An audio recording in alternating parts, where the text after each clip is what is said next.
Welcome back. তোমরা শুনছো আরও একটি রোমহর্ষক সত্যি ভৌতিক ঘটনা, গল্পওয়ালার 46 নম্বর episode.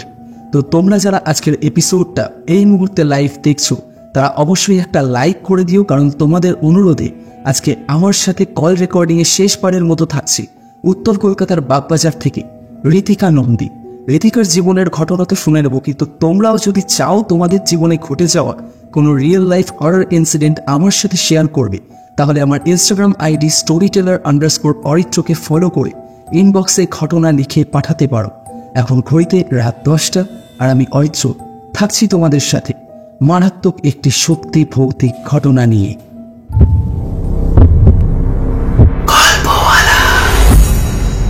Spotify Originals Horror Podcast. Hello everyone, তোমরা দ্য গ্রেটেস্ট স্পোর্টস অ্যাপ্লিকেশন ক্রিকেক্সের নাম শুনেছো? ডোন্ট ওয়ারি, না শুনে থাকলে আমি ইন্ট্রোডিউস করছি Crickex, India's first sports and gaming application. Crickex অ্যাপে খেলে তোমার কাছে সুযোগ থাকছে প্রত্যেক সপ্তাহে একটা iPhone 15 Pro জিতে নেওয়ার। এখনই রেজিস্টার করো আর বন্ধুর সাথে শেয়ার করে পেয়ে যাও ফ্রিতে 1200 টাকার রেফারেল বোনাস। এছাড়াও ক্রিকেক্স অ্যাপে থাকছে IPL 2024-এর প্রত্যেকটা ম্যাচের ফ্রি লাইভ HD স্ট্রিমিং।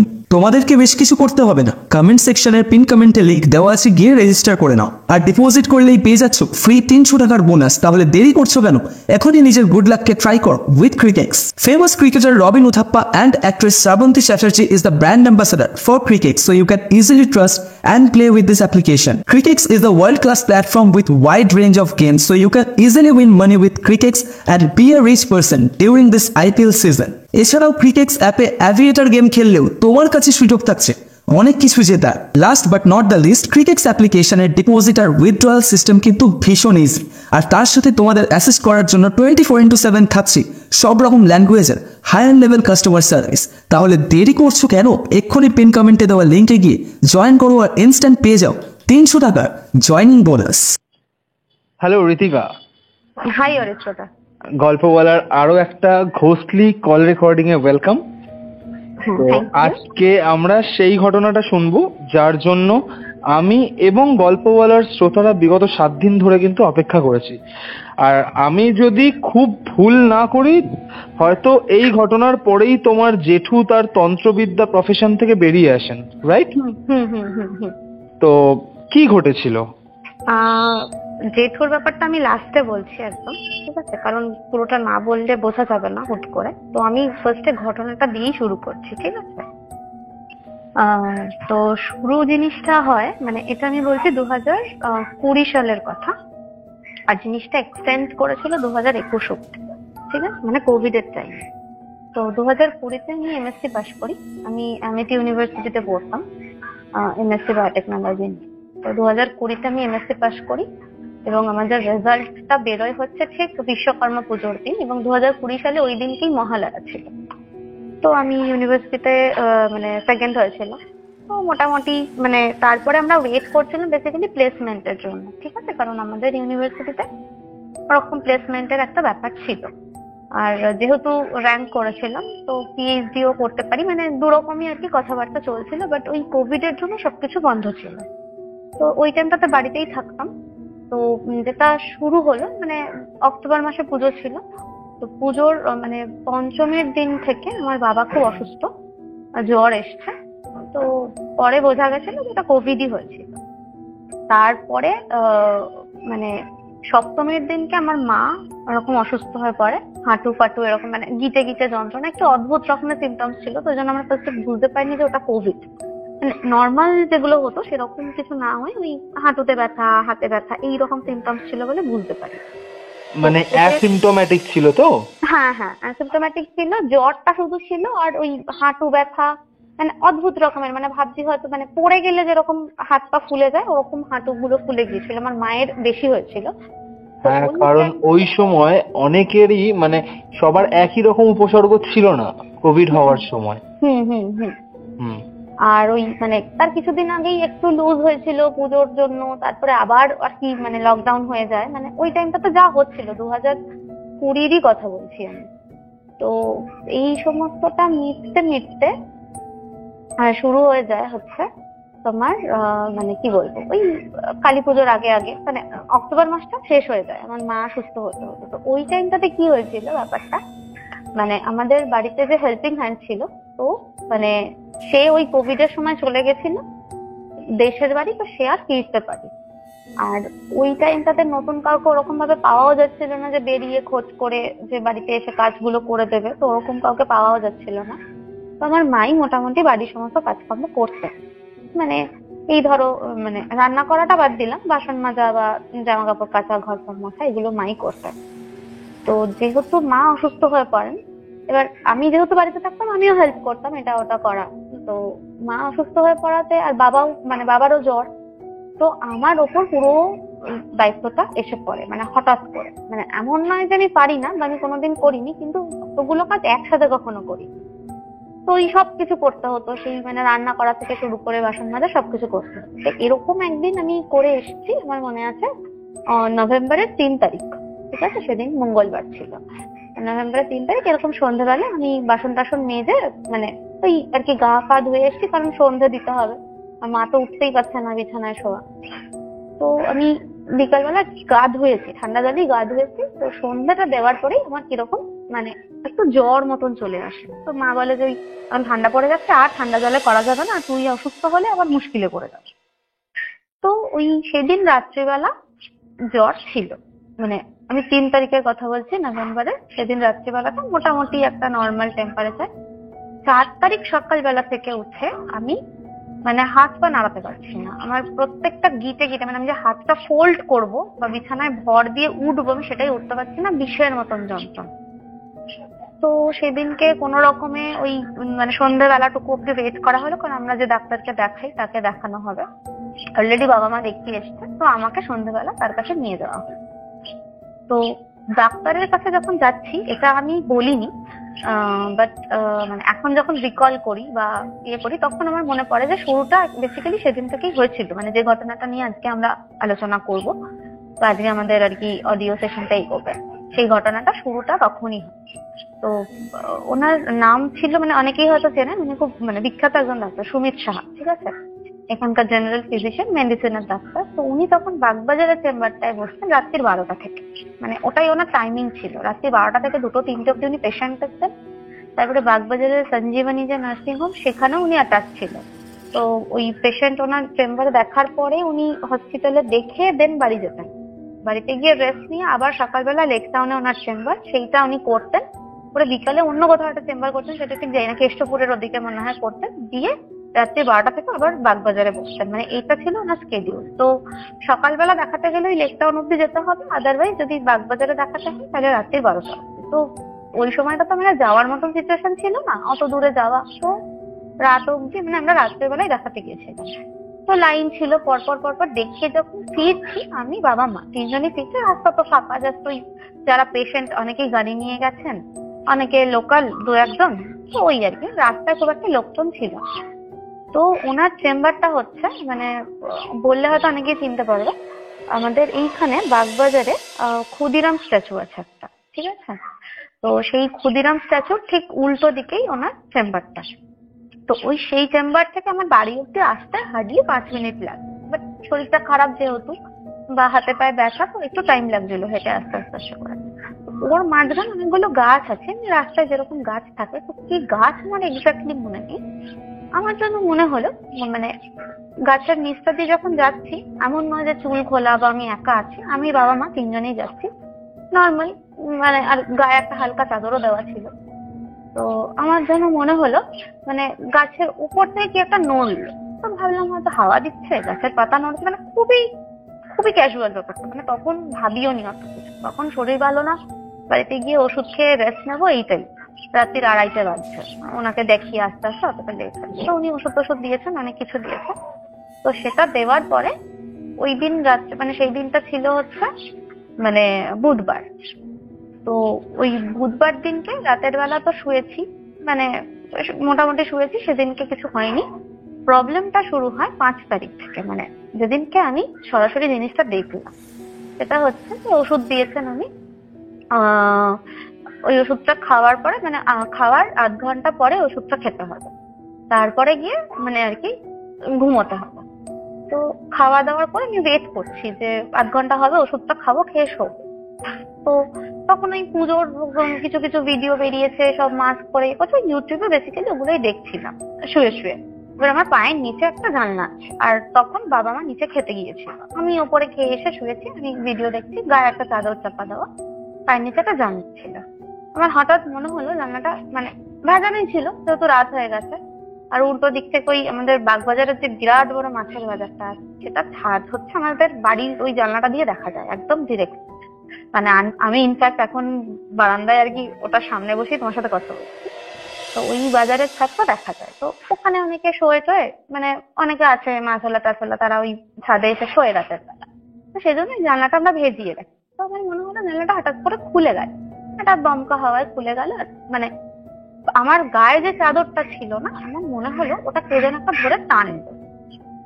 তো আমি মানে হুট করে তার উঠে বসতে পারিনি, সারা শরীরে ব্যথাটা থাকছে, আমি আস্তে আস্তে উঠে এলাম, কি হলো, মানে এত জোরে কি হাওয়া দিচ্ছে, ঝড়টা উঠলো নাকি? তো আমি জাস্ট উঠলাম, উঠে আমি জানলাটা আবার ভেজে দিলাম, চাদরটা নিয়ে নর্মাল শুয়েছি। তারপরে বাবা মা এসে ওষুধ খেয়েছি, ঘুমিয়ে পড়েছি। ঠিক 12টা 15 কি 20 আমার ঘুমটা ভেঙেছে একটা খুব আষ্টে গন্ধ, মানে কাঁচা মাছের বা পচা ডিমের যেরকম একটা গন্ধ, মানে আমি এক্সপ্লেন করতে পারবো না, খুব একটা আষ্টে গন্ধ। আমি ভাবলাম যে মানে কোথায় রান্না করছে এত রাতে। এবার আমাদের বাড়িতে, আমাদের জয়েন্ট ফ্যামিলি, মানে খাওয়া দাওয়াটা আলাদা হয়, বাট থাকে সবাই একসাথে। তো আমাদের জেঠিমাদের যে ফ্যামিলিটা আছে, ওদের একটু রাত করে খাওয়া দাওয়া হয়, মানে আমাদেরও রাত করেই হয়, বাট ওদের একটু এক্সট্রিম রাত করে, মানে হয়তো 12:30টার সময় কিছু একটা নিয়ে এলো, এবার সেটা তখন বানিয়ে খাওয়া হচ্ছে, মানে খুবই আনইউজুয়াল জিনিসটা। তো আমি ভেবেছি হয়তো দাদা তরকা কিনে এনেছে, বাড়িতে হয়তো ডিম দিয়ে ফেটিয়ে সেটাকে বানাচ্ছে, তার জন্য হয়তো আমি এরকম একটা কাঁচা ডিমের এরকম একটা আষ্টে গন্ধ পাচ্ছি। এবার দরজা লাগানো, দুটো জানলাও লাগানো, শুধু পায়ে নিচের জানলাটা এরকম ভেজানো ছিল, মানে যাতে একটু হালকা হাওয়া আসে, যাতে প্রবলেম না হয়। তো আমি আবার কি করলাম যে উঠে মানে বিছানা থেকে নেমে গিয়ে দরজা খুলে দেখবো, সেই এনার্জি ছিল না, মানে শরীরে সেই রকম কন্ডিশন ছিল না।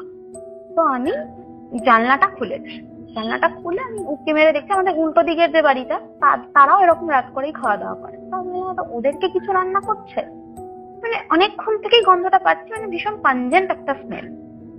তো আমি তখন ইয়ে করলাম, আমাদের ঘরে আরেকটা ছোট লাইট জ্বলতো, মানে রাতের বেলা ছোট, মানে শীতের দিকে যেহেতু জানলাগুলো বন্ধ করে দিতাম, তো তখন ছোট একটা নাইট ল্যাম্প টাইপের জানানো হতো।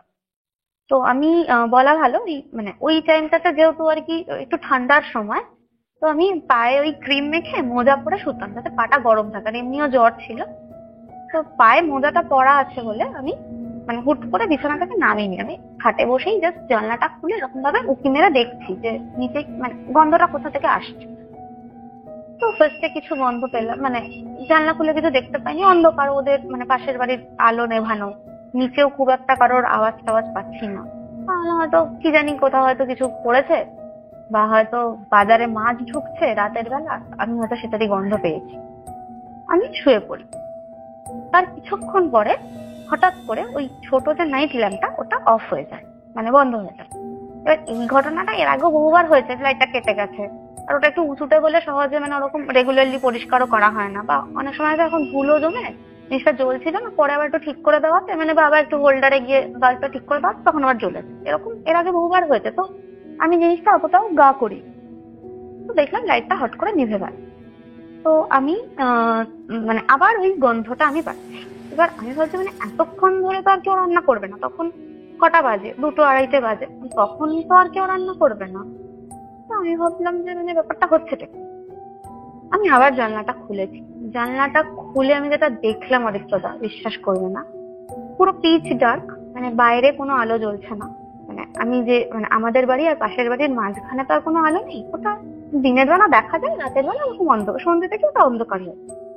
আর মানে ওই বাড়িটা এতটাই কভার করা যে স্ট্রিট ল্যাম্পের আলোটাও কিন্তু ওই মাঝখানের এলাকাটাতে ঢোকে না খুব একটা, তো পুরোই অন্ধকার। আমি দেখছি আমাদের বাড়ির ঠিক অ্যাডজাসেন্ট, মানে পাশের বাড়ির যে পোর্শনটা, সেই পোর্শনটাতে একটা ছোট জানলা আছে, আর জানলার উপর যদি বৃষ্টির ছাদ না আসে অ্যাডজাস্টার দেওয়া আছে, এটা গ্রিন কালার, ঠিক আছে, মানে ছোট, জাস্ট ওই থাকে না ওই শেড দেওয়া, তো ওরকম শেড দেওয়া।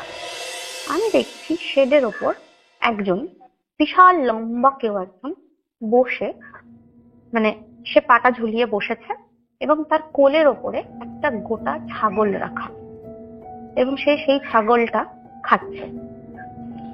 এটা তুমি নিজের চোখে দেখেছো? আমি নিজের চোখে দেখেছি, কিন্তু ব্যাপারটা হচ্ছে আমি যাকে দেখেছি তার পুরো শরীরটা পোড়া, মানে পুরো কালো। এবার অন্ধকারের মধ্যে একটা কালো জিনিসকে প্রমিনেন্টলি দেখতে পাচ্ছি, জিনিসটা একটু অস্বাভাবিক না?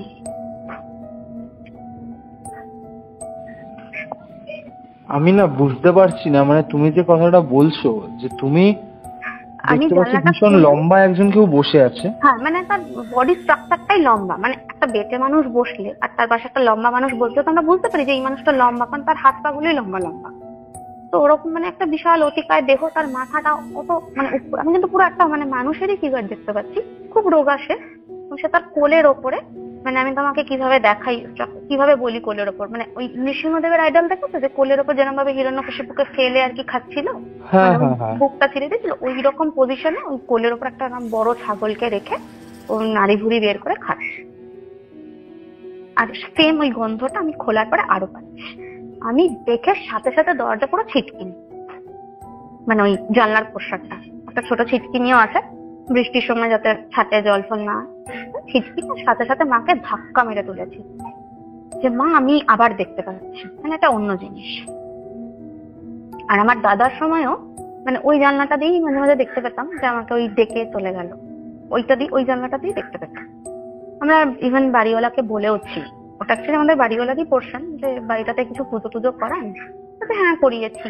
মানে ওরা খুব, এবার বাড়িওয়ালার পোর্শন, আমরা তো আর জোর করতে পারি না, আমাদের বাড়িতে কিছু করলে সেটা আমরা জোর করতে পারি, কিন্তু যেই বাড়িটাতে আমরা থাকি না আমরা তো সেখানে ফোর্সফুলি কিছু করাতে পারি। আর ওখানে এমন নয় যে কেউ মারা গেছে বা কেউ ছিল, এরকম কিছু না, ওটা ওদের খালি একটা ঘর, মানে জাস্ট ওই ছাদে ওঠা সিঁড়িটা দিয়ে একটা জাস্ট ঘর আছে ওদের। আর চিলে কোঠা বলা হয় যেটাকে। না, চিলে কোঠা ঠিক না। অ্যাকচুয়ালি ব্যাপারটা কি, নর্থ কলকাতার বাড়িগুলো কি হয়, মানে ছাদ দিয়ে দিয়ে বাড়িতে বাড়িতে যাওয়া যায়। তো আমাদের যে বাড়ির পোর্শনটা, এটাও বাড়িওয়ালারই বাড়ি, মানে আমরা কিন্তু ভাড়া বাড়িতেই থাকি, ঠিক আছে, কিন্তু আমাদের পোর্শনটাতে ওপরে দুটো ঘর, নিচে দুটো ঘর, আর তারপরে হচ্ছে তোমার উঠোন কলপার এই সমস্ত কিছু রয়েছে। আর তো আমাদের বাড়িতে ছাদে ওঠার কোনো সিঁড়ি নেই, সিঁড়িটা হচ্ছে ওই বাড়িওয়ালার বাড়িতে আছে, যেটা আমাদের ঠিক পাশেই। তো সেই সিঁড়িটা দিয়ে উঠে আমাদের ছাদ দিয়ে যেতে হয়, মানে ছাদ দিয়ে ছাদে টপকে যেতে হয়। তো ওই জন্য আমরা কেউ একটা ছাদে উঠি না, মানে আমি তো কোনোদিন উঠিই নি আজ অব্দি ছাদে। ওই টপকে কে যাবে অত দূর, বেশ মানে কতটা, প্রায় 1 হাত মতন গ্যাপ, তো ছেলেরা পারে, মানে বাবারা হয়তো কোনো সময় ছাদ পরিষ্কার করতে, তো তখন যেত, মানে আমরা বা মেয়েরা কোনোদিনই যাইনি। আমি তো আজ অব্দি কোনোদিনও ছাদেই উঠিনি। তো এইরকম একটা ব্যাপার, ওটা করা যায় না। এবার ওই ওই যতটুকু গ্যাপ, ওই গ্যাপটুকুই হচ্ছে মানে আমার বাড়ি থেকে ওই পাশের বাড়িটার মধ্যে ডিস্টেন্স। তো ওই ডিস্টেন্সে আমি জাস্ট জানলাটা খুলে মুখটা বাড়িয়েছি, ওই 1 হাতের দূরত্বে আমি দেখতে পাচ্ছি যে একজন ওরকম বসে কোলের মধ্যে ছাগলটা নিয়ে খাচ্ছে।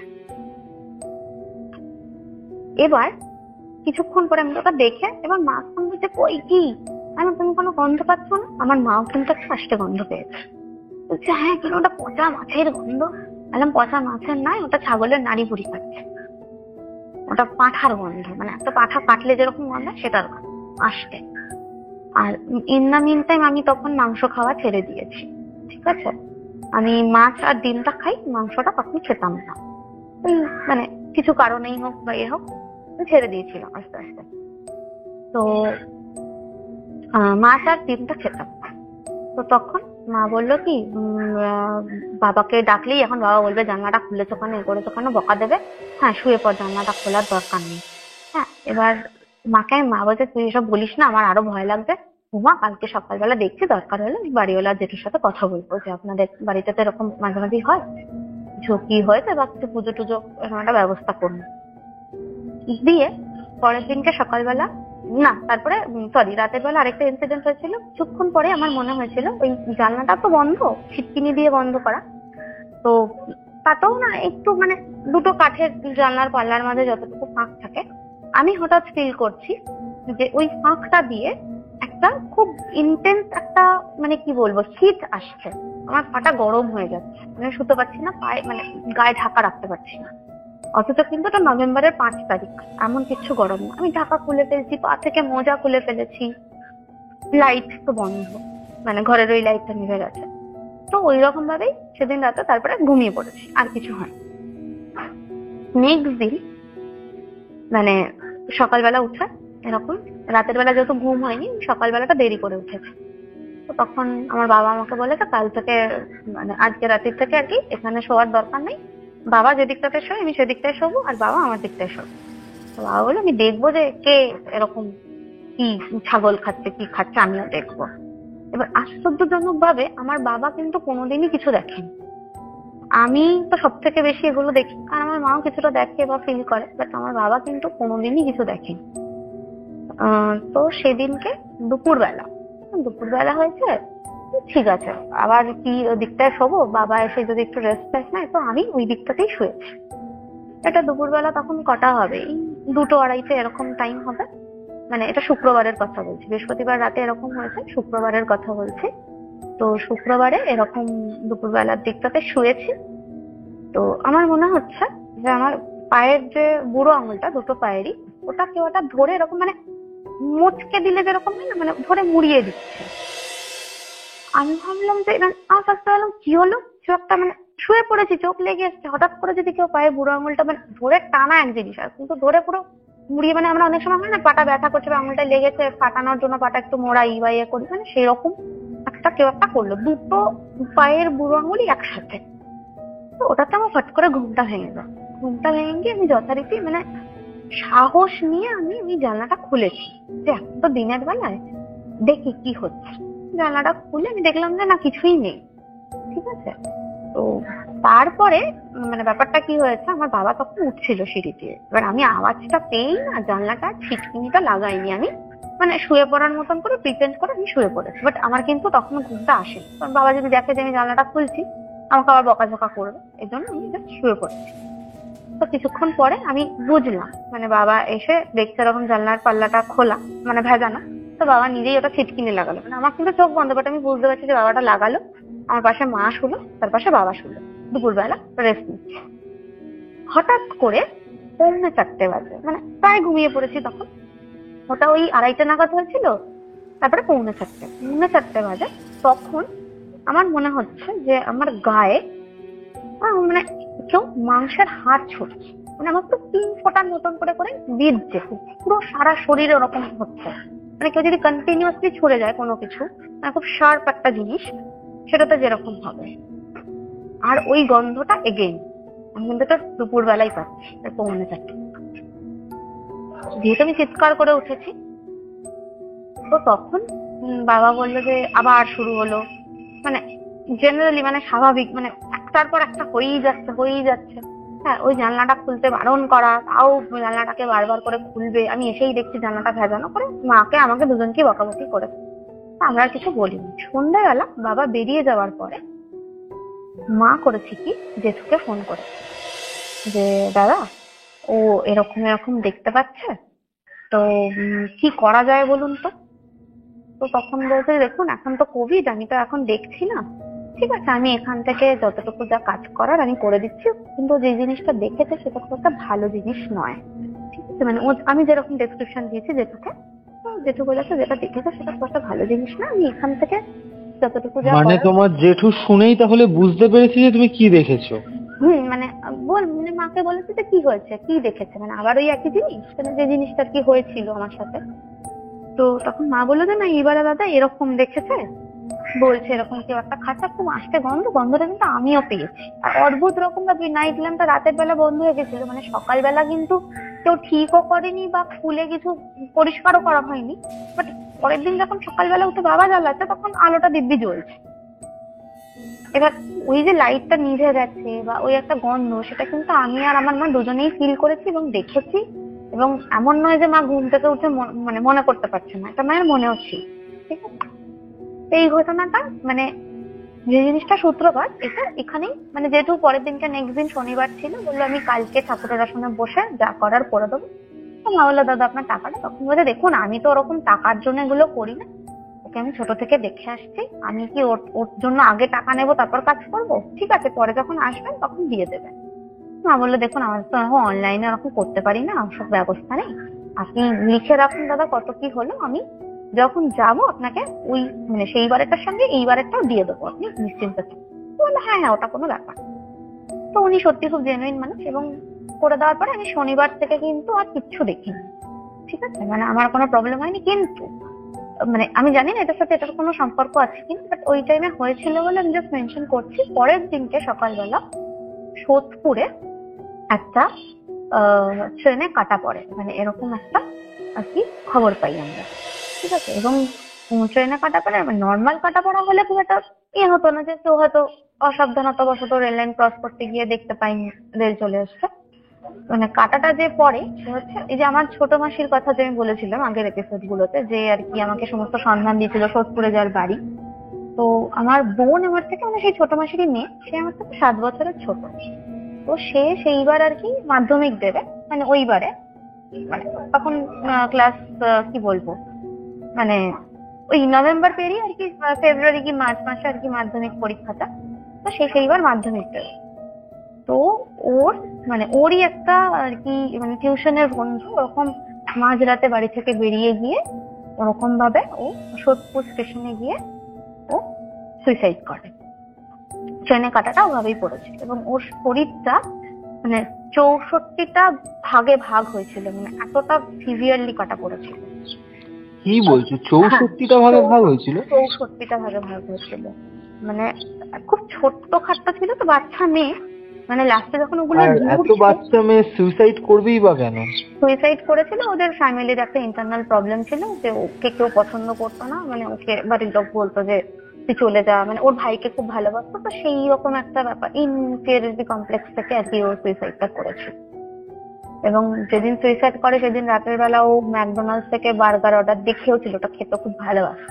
তারপরে রাতের বেলা এরকম হচ্ছে, মানে যদি ছাদ থেকেও ঝাঁপ দিত, ছাদ থেকে ঝাঁপ দিলেও মানে ছাদে সবকিছু আর কি অ্যারেঞ্জ করেছিল, টুলের ওপর একটা মানে ছোট একটা টুল, যাতে ও ছাদের পাঁচিলটা একটা উঁচু ছিল, ছাদ থেকে ঝাঁপ দিতে পারে, বাট ও পারেনি। তারপরে নাকি বাড়ি থেকে ও বেরিয়ে গিয়ে ও স্টেশনে গিয়ে সিসিটিভি ফুটেজে সবকিছু দেখা গেছে, এটা নিয়ে অনেক খবর টবরও হয়েছিল। মানে সো প্যাথেটিক, মানে সত্যি এত খারাপ লাগলো এটা শুনে। হ্যাঁ, মানে এটার সাথে আমার ঘটনাটার কোনো যোগাযোগ আছে কিনা আমি জানি না, বাট এটা হয়েছিল আমি জানি।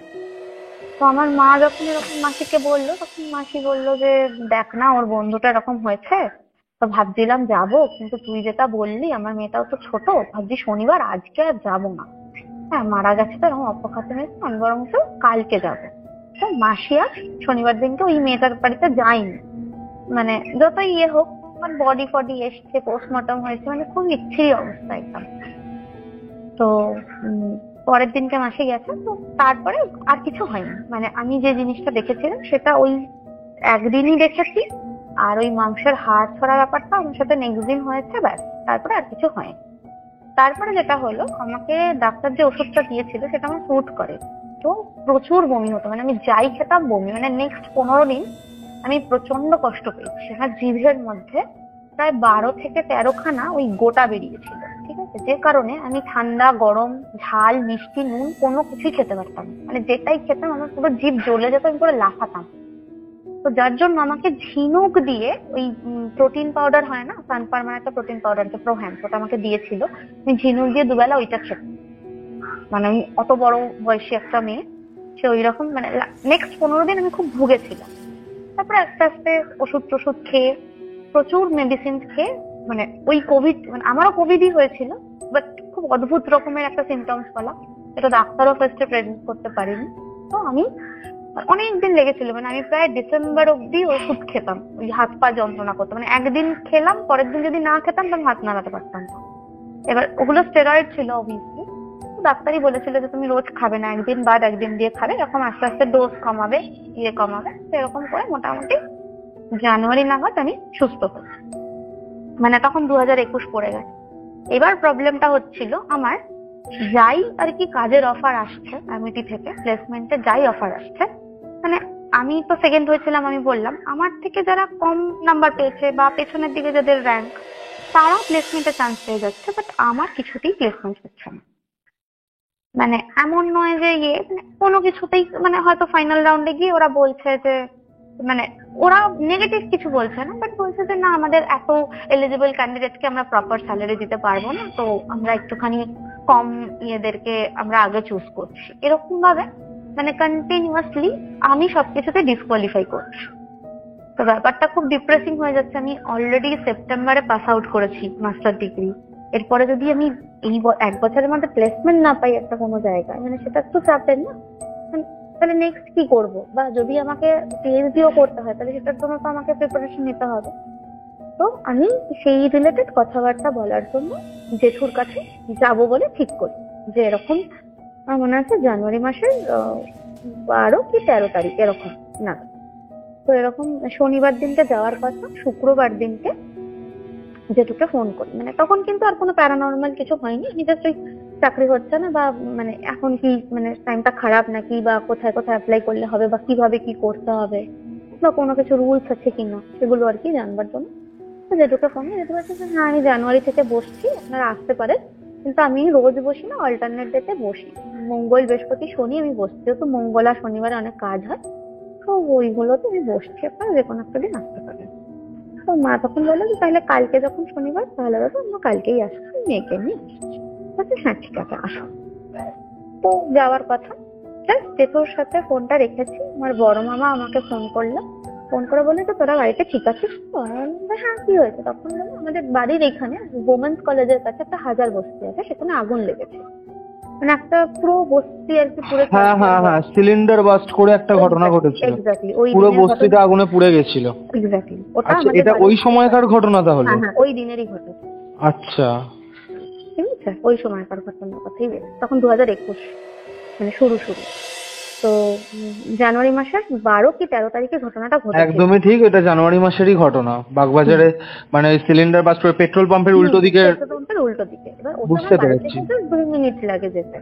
ঠিক আছে, ওই জন্যই আর কি বড় মামা ফোন করে জিজ্ঞাসা করছে যে ঠিকঠাক আছে কিনা বা কারেন্ট আছে কিনা। আর আমার বাবা তখন মানে ওই টাইমটাতে বেরোয়। ঠিক আছে, আমার বাবার হচ্ছে ওই ফুলবাগান হাওড়া রুটে মিনি বাস আছে, মানে মিনি বাসের ওনার। ওই রাতের বেলা তো বাসগুলো ট্রিপ করে আসে, তো তখন আর কি ওই হিসেব নিতে যায় কত কি সেল হলো না হলো, টিকিট কত কি বিক্রি হলো। তো বাবার বেরোনোটা বেসিক্যালি ওই 7:30 8টার দিকে বাবা বেরোতো, আর ফিরতে ফিরতে 11টা 11:30 বাজতো। ঠিক আছে, রাজাবাজারে বাবাদের ওই স্ট্যান্ডটা ছিল, রাজাবাজার থেকে একটু এগিয়ে ফুলবাগানের মধ্যে গাড়ির স্ট্যান্ডটা ছিল। তো বাবাও জাস্ট বেরিয়েছে, তারপরেই এটা ঘটেছে। এবার আমরা তো পাগলের মতন বাবাকে ফোন করছি, এই করছি এই করছি। তখন বাবা বললো যে না ঠিক আছে, এখানে পুরো পুলিশে পুরো ঘিরে দিয়েছে, সব ওই মানে দমকল থেকে লোক এসছে, জল দেওয়া হচ্ছে, তো এই রাস্তা দিয়ে যেতে পারছি না, আমি ঘুরে যাচ্ছি, হ্যাঁ তোমরা কিছু থেকো না। এবার আমার বন্ধুরা তখন ফোন করে বলছে যে এবার ওখান থেকে নিউজে শোনা যাচ্ছে যে আগুন ক্রমশ ছড়াচ্ছে। এবার ছড়াতে ছড়াতে মানে আমার মেজো জেঠিমারা আর একটু দূরেই থাকে, ওই গিরিশ মঞ্চটার কাছেই থাকতো। তো ওরা বললো যে ওদের বাড়িতে জাস্ট কারেন্ট চলে গেল। এবার আমরা প্রিপারেশন নিচ্ছি যে আমাদের কারেন্ট চলে গেলে বা যদি কিছু প্রবলেম হয়, আমি করেছি কি, যেহেতু আমি জাস্ট আর কি পাশ করে বেরিয়েছি, তো আমার ওই সার্টিফিকেট গুলো না আমার কাছে খুব ইম্পর্টেন্ট ছিল, কারণ ওগুলো তো এমনিটি থেকে চাইলে আর দেবে না আমায়। তো আমি সেইগুলো একটা ফাইলের মধ্যে ভরছিলাম। ঠিক আছে, তো ভরতে ভরতে হঠাৎ করে এরকম মানে এটা হয় যে মানে খবরটা পাওয়া যায় লাইট অফ হয়ে যায়, কারেন্ট অফ হয়ে যায়। কারেন্ট অফ হয়ে যাওয়াতে আর তো মানে জাস্ট রেখে দিয়েছি, মোমবাতি টোমবাতি জ্বালিয়েছি। তো শীতকাল মানে সেরকম খুব একটা হাওয়া দিচ্ছে তাও না। এবার ওই মানে যা হয় না, সারা পাড়ার লোক আর কি জড়ো হয়ে গেছে, ওখানে এই হয়েছে ওখানে ওই হয়েছে, হেন তেন অনেকেরই লোকজন থাকে ওখানে কাছাকাছি, ফোন টোন এরকম হচ্ছে। তো আমি উপরে একাই ছিলাম, মাই গেছিল, আমার বাড়ির জামা পড়া ছিল না, খুব একটা বেরোয়, বাড়িটাতে মোটামুটি আমি একাই ছিলাম। তো আমার মানে হঠাৎ আমি দেখলাম মানে কিছুর মধ্যে কিছু না, জানলা দরজা সবই লাগানো, মোমবাতিটা নিভে গেল, পুরো পিচ ডার্ক। তো সাথে সাথে আমি ফোনে ফ্ল্যাশ লাইটটা জ্বাললাম জেলে। আর আমার একটু প্রবলেম ছিল, আমি না দেশলাই জ্বালাতে পারতাম না। ঠিক আছে, মানে এখন আমি শিখেছি। তো আমি আর মোমবাতিটা তো জ্বালাতে পারছি না, এবার মা আসবে তারপরে রাস্তায় গেছে, কি ডাকবো, আমি আর কিছু ডাকিনি, ফোনে ফ্ল্যাশ লাইটটা জ্বালিয়ে ছিল। মানে মোমবাতিটা কিভাবে নিভলো আমি অতটা খেয়ালও করি না, তখন ওই নিউজটা নিয়ে ফোনে দেখছি এ করছি, মানে এতটাই আর কি ডুবেছিলাম, মোমবাতিটা কেন নিভলো কি হলো আমি খেয়াল করিনি। তো পরের দিন আমরা যাই জেঠুর কাছে। ঠিক আছে, মানে যে দিনটায় আর কি হয়েছে হাজার বস্তিটা পুড়েছে, আমি মনে হয় একটু ভুল বলছি, হাজার বস্তিটা মনে হয় বৃহস্পতিবার দিনকে পড়েছিল, আমরা শুক্রবার দিনকে জেঠুর কাছে গিয়েছিলাম। আমি মনে হয় একটু ভুল বলছি, মানে দিনটা হয়তো আমার একটু গুলিয়ে গেছে। কারণ তার পরের ডেটটা আমার মনে আছে। তো সেই হিসেবে আমরা পরের দিনকে যাই জেঠুর কাছে। তো জেঠু এরকম বললো যে তোমার এখনই আমি কোনো দেখছি না, তবে তুমি চেষ্টা করতে থাকো, মানে তোমার হয়তো অ্যামিটি থেকে কিছু তুমি পাবে না, তুমি যদি কিছু পাও চাকরি তো তুমি সেটা নিজের থেকে অন্য জায়গাতে তোমার হবে, অ্যামিটি থেকে তোমার কিছু হবে। এটা কিন্তু জেঠু আমাকে দেখে প্রেডিক্ট করেছিল। আর এখন মানে সেটাই পরে সত্যি হয়েছে, আমি অ্যামিটি থেকে কোনো প্লেসমেন্টেই আমার কিছু হয়নি, বাট আমি অন্য জায়গায় নিজের একটা চাকরি পেয়েছি, সেটা করি এখনো। তো এইসব বললো, বলে তারপরে ওই কথাটা মা তুললো যে এরকম দাদা যেটা হয়েছিল আপনি করে দিয়েছিলেন, তো ওটার জন্য কি লেগেছে। তো জেঠু জেনারেলি, দেখো আমি কোথাও মেনশন করিনি, মানে জেনারেলি 50 টাকা 100 টাকা এগুলোর বেশি উনি নেন, ঠিক আছে, বা এটা খুব জোর হলে 200 টাকা, মানে আমি এর বেশি কোনোদিনও কোনো রেমেডির জন্য মানে জেঠুকে ওরকম টাকা নিতে দেখিনি, মানে খুব এক্সপেন্সিভ কিছু না হলে। মানে যেহেতু উনি কাজটা করছেন সেটার মূল্য অনুযায়ী কিছু একটা উনি নিচ্ছেন, বাট মানে সেরকম ডিমান্ড উনি করেন না কোনো কিছু। না না না, ওই কাজটা করতে যতটুকু লেগেছে সেইটুকু, যে আমাকে 1000 টাকা দিতে হবে বা কিছু। আর ওনার ফিজও খুবই মিনিমাল, মানে তখনকার দিনে মনে হয় 100 টাকা নিত এরকম, এখন বাড়িয়েছে একটু, বাট তখনকার দিনে 100 টাকা কি 150 টাকা এরকম নিত, ঠিক আছে। খুবই মিনিমাল, মানে এমন নয় যে টাকার খাই বা বিজনেস খুলে বসেছে, সেরকম নয়, লোকটা খুবই জেনারেল, ঠিক আছে। তো যেহেতু তখন আমার হুট করে বললো যে ওটার জন্য আমাকে 450 টাকা দেবে। এবার ওটাতে না আমি আর মা, মানে আমরা অতটা নিয়েও যাইনি, সত্যি কথা বলতে এক্সপেক্ট করিনি না যে হঠাৎ করে এতটা চাইবেন।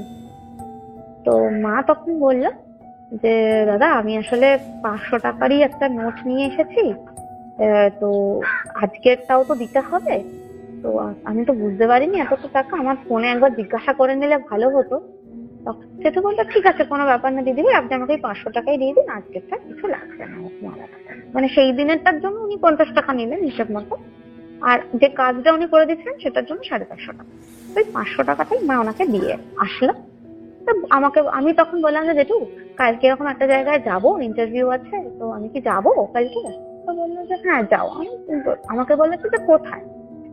তো আমাকে জেঠু একটা জিনিস বললো যে চাকরিটা পাওয়ার আগে কাউকে বলবে না যে কোথায়, মানে তুমি ইন্টারভিউ দিতে যাচ্ছ বা কিছু, মানে তোমার বাবা মা ছাড়া কাউকেই জানাবে না, নিজের ক্লোজ বন্ধুকেও জানাবে না, বাড়ির কোনো আত্মীয় স্বজন কাউকে জানাবে না যে অমুক জায়গায় ইন্টারভিউ দিতে যাচ্ছি, তাহলে কিন্তু তোমার হবে না। তুমি না জানিয়ে যাবে, দেখবে তুমি সাকসেসফুল হবে। এবার সেই জন্য আমি জেঠুকে কোনো নাম বলিনি, বলছে তুমি আমাকেও বলবে না, আমাকেও ধরো জানালে, মানে আমি যেরকম কি পরীক্ষার আগে জেঠুকে একটা ফোন করতাম, যেহেতু কাল থেকে পরীক্ষা শুরু হচ্ছে, আশীর্বাদ করো একটু ভালোভাবে পাস টাস করতে পারি আমার, এবং বলে দাও, মানে ইভেন্টুয়ালি কি সবকিছুতেই মানে স্ট্যান্ড করতাম বা র্যাঙ্ক করতাম, মানে কোনোদিনই খারাপ কিছু হয়নি, মাধ্যমিক বলো, এইচএস বলো, গ্রাজুয়েশন বলো বা তোমার এমএসসি বলো, কোনোদিনই আমার রেজাল্ট খারাপ হয়নি, ঠিক আছে। গ্রাজুয়েশনে তো কলেজেও ফার্স্ট হয়েছিলাম এবং ক্যালকাটা ইউনিভার্সিটিতে থার্ডও হয়েছিলাম। সবকিছুই আর কি, মানে কি বলবো, একটা পজিটিভ এনার্জি ছিল জেঠুর আশীর্বাদেই বলো বা জেঠুর মানে কি বলবো ওই কাজগুলো করে দেওয়াতেই বলো, আমার কোনোদিনই মানে পড়াশোনার ইয়েতে কোনো কিছু খারাপ হয়নি আজ অব্দি। তো আমি তখন বললাম ওই একটা হসপিটালে আর কি কথা হচ্ছে, এরকম যাওয়া ইন্টারভিউ জন্য কালকে ডেকেছে, তো আমি আর আমার আরেকটি বন্ধু যাচ্ছি, তো আমি কি যাবো? তো বলছে হ্যাঁ যাও, চেষ্টা করো, দেখো আমি বলবো না যে কালকেরটাতেই হয়ে যাবে, কিন্তু আমার মনে হচ্ছে একটা পসিবিলিটিস আছে, তুমি যেতে পারো, কোনো অসুবিধা নেই। এবার ওই যে মানে ইন্টারভিউটা আছে বা আমি যাবো, মানে এইটা না আমি জাস্ট ওই মা টাকা দেওয়ার পরে ওই তখন কথাটা জেঠুকে জাস্ট বলেছিলাম, ঠিক আছে। তার আগে যদি আমি একটুখানি বলতাম বা জায়গার নামটা যদি জেঠুকে বলতাম, জেঠু যদি একটু ভালোভাবে দেখে নিত, তাহলে যদি কিছু ওখানে নেগেটিভ থাকতো তাহলে জেঠু সেটা আমাকে জানিয়ে দিত যে না আমার এই জায়গাটা ভালো লাগছে না, তুমি যেও না। এরকম অনেকবার হয়েছে যে মানে অ্যামিটিতে ভর্তির আগে আমি ভেবেছিলাম অ্যাডামাস বা অমুক জায়গায় ভর্তি হবো, সেটাও জেঠু তখন বলেছিল যে আমার মনে হচ্ছে না এই দুটো জায়গা তোমার জন্য সুইটেবল হবে, তুমি অ্যামিটিটা দেখতে পারো। জেঠু যেরকম যেরকম বলেছে আমি কিন্তু সেরকমই করেছি। তো সেটা হওয়ার পরে ওটা জাস্ট বেরোনোর সময় বলেছে তো জেঠু আর ওই কিছু মানে যেটা করে আর কি দেখে বা উনি বোঝার চেষ্টা করেন সেটা করেনি, ভার্বালি বলেছিলেন হ্যাঁ যাও, ভালো মন নিয়ে যাও, দেখবে পজিটিভই হবে। তো সেদিনকে রাতে তো চলে আসলাম, এসে আমরা আবার জেঠুর কাছ থেকে ফিরে আমরা আবার এই বস্তিটা যে পুড়ে গেছে আগের দিন, সেটা আমরা দেখতে গেছিলাম আমি আর মা। তো দেখতে গিয়ে আমি একটা অদ্ভুত জিনিস দেখি, মানে আমার যেন মনে হলো কারোর একটা কোনো একটা কিছু পোর্শন, সেটা কোনো একটা পুতুল বা সফটওয়্যারও হতে পারে, কিন্তু কারণ কোনো মানুষের ওখানে কোনো ক্ষতি হয়নি, ঠিক আছে, এখানে তো পোড়া জিনিসগুলো পুরো ডাই করা ছিল। আমার যেন মনে হলো ওই যে একটা পোড়া জিনিস আমি দেখেছিলাম আমার জানলার বাইরে, ওই ছাগলের ইয়েটা খাচ্ছিল, আমার যেন মনে হলো ওই হাতটা সিমিলার। তো আমি না ওটা দেখে ফাট করে ক্যামেরাটা মানে একটা মনে পড়ে গেল, না করলাম যে দূর চলো, আমার না ভালো লাগবে না, এখানে এত লোকজন কান্নাকাটি করছে, আর ওদের সবাইকে ওই ওমেন্স কলেজের মধ্যে আর কি রেখেছিল বিভিন্ন ঘরে, নিচে শতরঞ্চি পেতে ওদের থাকার ব্যবস্থা করেছিল। তো মানে অনেক বাচ্চা এরকম, তারপরে আমাদের যে আর কি এখানে মন্ত্রী যে আছে শশী পাজা, সে এসেছিল, মানে ওই খুবই ভিড় ভিড়, পুলিশ টুলিশ দিয়ে মানে একটা বিচ্ছিরি ব্যাপার। তো আমরা চলে আসি পরের দিনকে, শনিবার দিনকে বেসিক্যালি খবর মানে জিনিসটা দেখি এই সময় পেপারে অ্যাড দিয়েছেন যে বিপি পোদ্দার হসপিটালে এরকম মানে ফ্রন্ট অফিসের জন্য লোক লাগবে, এবং হসপিটালে বিভিন্ন ডক্টরের আর কি অ্যাসিস্ট্যান্ট হিসেবেও লোক দরকার, এরকম এই ব্যাকগ্রাউন্ডের বায়োলজিক্যাল ব্যাকগ্রাউন্ডের লোক দরকার। তো সেই হিসেবে আমি আর আমার একটা বন্ধু, সে আমার বাড়ির পাশেই থাকে, মানে বাড়ির পাশে বললে ভুল, ওই রাজবল্লভ পাড়া কুমোরটুলির ওদিকটাতেই থাকে, মানে কুমোরটুলি পার্ক না, কুমোরটুলি যে সার্বজনীন দুর্গাপুজোটা হয় সেই দুর্গাপুজোটার সামনে ওই মেয়েটা থাকে। তো আমার বাড়ি থেকে ওই 5-10 মিনিটের ডিস্টেন্স। আমরা পেপারে ওটা দেখি, দেখে আমি ওকে জাস্ট পাঠাই হোয়াটসঅ্যাপে যে কি রে অ্যাপ্লাই করবি, তো বললো যে হ্যাঁ ঠিক আছে চ। তো তখন বলছে অ্যাপ্লিকেশনের জন্য এই নাম্বারটাতে ফোন করতে, আর একটা হোয়াটসঅ্যাপ নাম্বার দিয়েছে ওখানে সিভি পাঠাতে। তো আমরা কল করেছিলাম, সিভিও পাঠিয়েছিলাম পেপারে, আমরা মানে 1-2 সপ্তাহ আগে। তো ওরা তখন ওই ডেটটা দিয়েছিল, তখন 13 তারিখ বা এরকম কিছু একটা তখন একটা ডেট দিয়েছিল। তো সেই দিনটাতে ছিল হচ্ছে পৌষ সংক্রান্তি, ঠিক আছে, মানে গঙ্গাসাগর মেলা ওই ব্যাপারটা ছিল। তো ওই মেয়েটা বললো কি একটু তাড়াতাড়ি বেরিয়ে যাবো, কারণ গঙ্গাসাগর মেলার জন্য রাস্তায় জ্যাম ট্যাম হতে পারে, তো আমরা একটু তাড়াতাড়ি বেরিয়ে যাবো, ওদের 11টা থেকে টাইম দেওয়া আছে। তো কিভাবে যাব, ওদের ওটা হচ্ছে হসপিটালটা হচ্ছে বিপি পোদ্দার হসপিটাল, ঠিক আছে, ওটা আছে তোমার এখানেই কি তোমার জেঠুকে, মানে এখানেই কি ইন্টারভিউ দিতে যাওয়ার আগে তুমি তোমার জেঠুকে বলেছো? আমি তো নামটা মেনশন করি, বলেছি যে আমার কালকে একটা ইন্টারভিউ আছে আমি যাব। তো বলেছিল যে হ্যাঁ তুমি যাও, পজিটিভ মন নিয়ে যাও, দেখবে ভালো হবে, কিছু একটা নিশ্চয়ই হবে, চেষ্টা করো, চেষ্টা করতে করতেই হবে, মানে গেলেই গেলেই যে একদিনে পেয়ে যাবো তা তো না। তো এরকম যাই, এরকম যাওয়ার পরে তার আগে হয়তো হার্ডলি 1-2 গেছি, ডিসেম্বরে এরকম অনেক ফলসও হয়েছে, ঠিক আছে, এরকম বলেছে ব্রিটানিয়া কোম্পানিতে ইয়ে করি, মানে ওগুলো সব ফ্রড ছিল, পরে বুঝতে পেরেছিলাম, নইলে হয়তো আমাদের অনেক টাকা আর কি ফ্রড হয়ে যেত, এরকম অনেক হয়েছে। তো সেইগুলোর জন্যই আর কি সব জায়গায় অ্যাপ্লাই করার সাহস পাচ্ছিলাম না, তো সেটার জন্যই জেঠুকে আর কি কল করছিলাম যে আমিতে তো প্লেসমেন্ট হচ্ছে না, বাদ বাকি গুলো তো এরকম ফ্রড হয়ে যাচ্ছে, তো কি করা হচ্ছে, মানে আমাকে টাইমটা খারাপ। তো তখন বললো যে না তোমার আস্তে আস্তে এখন টাইম পড়ছে, কিছুদিনের মধ্যে তুমি একটা ভালো জায়গায় পেয়ে যাও। সেই হিসেবে আর কি জেঠুর কাছে গেছিলাম, পরের দিন গেছি বিপি পোদ্দারে। তো আমাকে সুস্মিতা বললো, মানে ওই মেয়েটার নাম ছিল হচ্ছে সুস্মিতা, আমি যার সাথে যাবো। তো আমাকে সুস্মিতা বললো যে তাহলে একটা কাজ করিস তুই, 10:30টার মধ্যে আমরা মেট্রো স্টেশনে চলে যাবো। আমাদের প্ল্যান ছিল আমরা মেট্রো করে টালিগঞ্জ অব্দি যাবো, টালিগঞ্জ মেট্রো স্টেশন থেকে আমরা অটো করে ওই ইয়েতে যেতে হয়, ওই মানে বিপি পোদ্দার হসপিটালটায় যেতে হয়। মানে আমার এক্স্যাক্টলি রুটটা মনে নেই, কারণ ওই রাস্তাটাতে আমি সেই দিনই ফার্স্ট গেছিলাম আর সেদিনই লাস্ট, মানে পরে আর কখনো যাইনি। ওই টালিগঞ্জের যে মানে টলিপাড়া যেটা আছে স্টুডিও ফুডিও, তো ওইখান দিয়ে আর কি মানে ইয়েটা যায়, মনে হয় নেতাজি ভবনে নেমে আমরা কোথাও ওই অটো করে গেছিলাম, ঠিক আছে। তো সুস্মিতার এক কাকা থাকে দূর সম্পর্কে, সে টালিগঞ্জে থাকে একটা ফ্ল্যাটে। তো এরকম আমরা দুটো মেয়ে এরকম একা যাবো বললে আর কি সুস্মিতার মা এই কাকাকে বলে রেখেছে যে দাদা ওরা যাচ্ছে, একটুখানি যদি আপনি পারেন, যদি ফাঁকা থাকেন আর কি, একটুখানি যাবেন তাহলে ওদের সাথে, এরকম হসপিটালে চেনা না জানে না অত দূর যাচ্ছে। মানে এর আগে দেখো সত্যি কথা বলতে ইউনিভার্সিটি বাড়ি টিউশন ছাড়া খুব একটা কোথাও যাইনি আমরা, তো বাড়ির লোকের তো একটু চিন্তা হয়। তো সেই হিসেবে ওরা সব হাতে সিভি টিভি সমস্ত ডকুমেন্ট, অরিজিনাল ডকুমেন্ট সব নিয়ে যেতে বলেছে, সবকিছু নিয়ে আমরা এখন যাচ্ছি। তো একটা অটো এরকম নেমে ইয়ে করেছে, কাকাটা বলছে কি তোরা দুজন অটো করে চলে আয়, অটোটা যেখানে নামাবে আমি সেখানেই দাঁড়িয়ে আছি, তারপর ভেতরে একটা জাস্ট গলি দিয়ে যেতে হবে বিপি পোদ্দার ওইখানটাতে। তো অটোতে উঠেছি ফার্স্টে, মানে ফাঁকা অটো, আমি ফার্স্টে উঠেছি জানলার ধারে, তার পাশে সুস্মিতা, তার পাশে অন্য একজন মহিলা, সামনে একজন অন্য মহিলা, ঠিক আছে, 4জনই মহিলা ছিল। তো অটোটা এই পার দিয়ে যাচ্ছে, মাঝখানে ডিভাইডার, ওই পারে হচ্ছে গাড়িগুলো উল্টো দিকে আসছে, তার ওপারে গিয়ে দেওয়াল বা বাড়ি এরকম। এবার দেওয়ালে এরকম লেখা থাকে না যে এই চিহ্নে ছাপ দিন, বা এখানে কোন একটা ঠাকুরের মূর্তি মানে যেরকম বাড়ির দেওয়ালে হয় জেনারেলি, ঠিক আছে। আমার যেন মনে হলো একটা কালো ছায়া ওই দেওয়ালটা দিয়ে পেছন দিকে মানে সরে যাচ্ছে, মানে দেওয়ালেই আঁকা জিনিসটা পেছন দিকে সরে যাচ্ছে, মানে অটোটা সামনের দিকে এগোচ্ছে, জিনিসটা পেছন দিকে সরছে।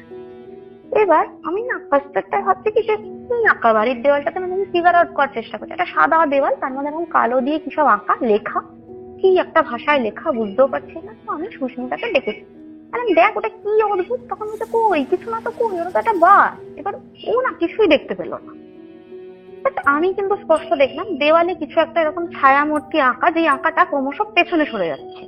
এবার সেটা তো হবেই, কারণ অটোটা সামনের দিকে এগোচ্ছে, বাট কি জিনিস আঁকা সেটা আমি বুঝলাম। ব্যাস আর কিছু হয়নি, অটো থেকে নামলাম, কাকু দাঁড়িয়েছিল, তো কাকু আমাদেরকে নিয়ে গেল বিপি পোদ্দারে।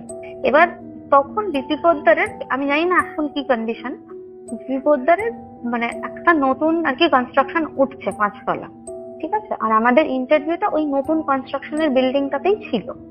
এবার আমরা তো ফার্স্টে মেন বিল্ডিংটাই ঢুকে গেছি, মেন বিল্ডিং এ থেকে গিয়ে রিসিপ্ট নিতে হচ্ছে। রিসিপ্টটা নিয়ে এই রিসিপ্টটা ওই আন্ডার কনস্ট্রাকশন বিল্ডিং এর নিচে যে দারোয়ান আছে তাকে দেখালে ইন্টারভিউ পারপাস এসছি বা কোন দেখে এসছি, একটা তো আর কি টোকেন নাম্বার দিয়েছে, তো তখন ওরা এন্ট্রি করিয়ে ওপরে উঠতে দিচ্ছে।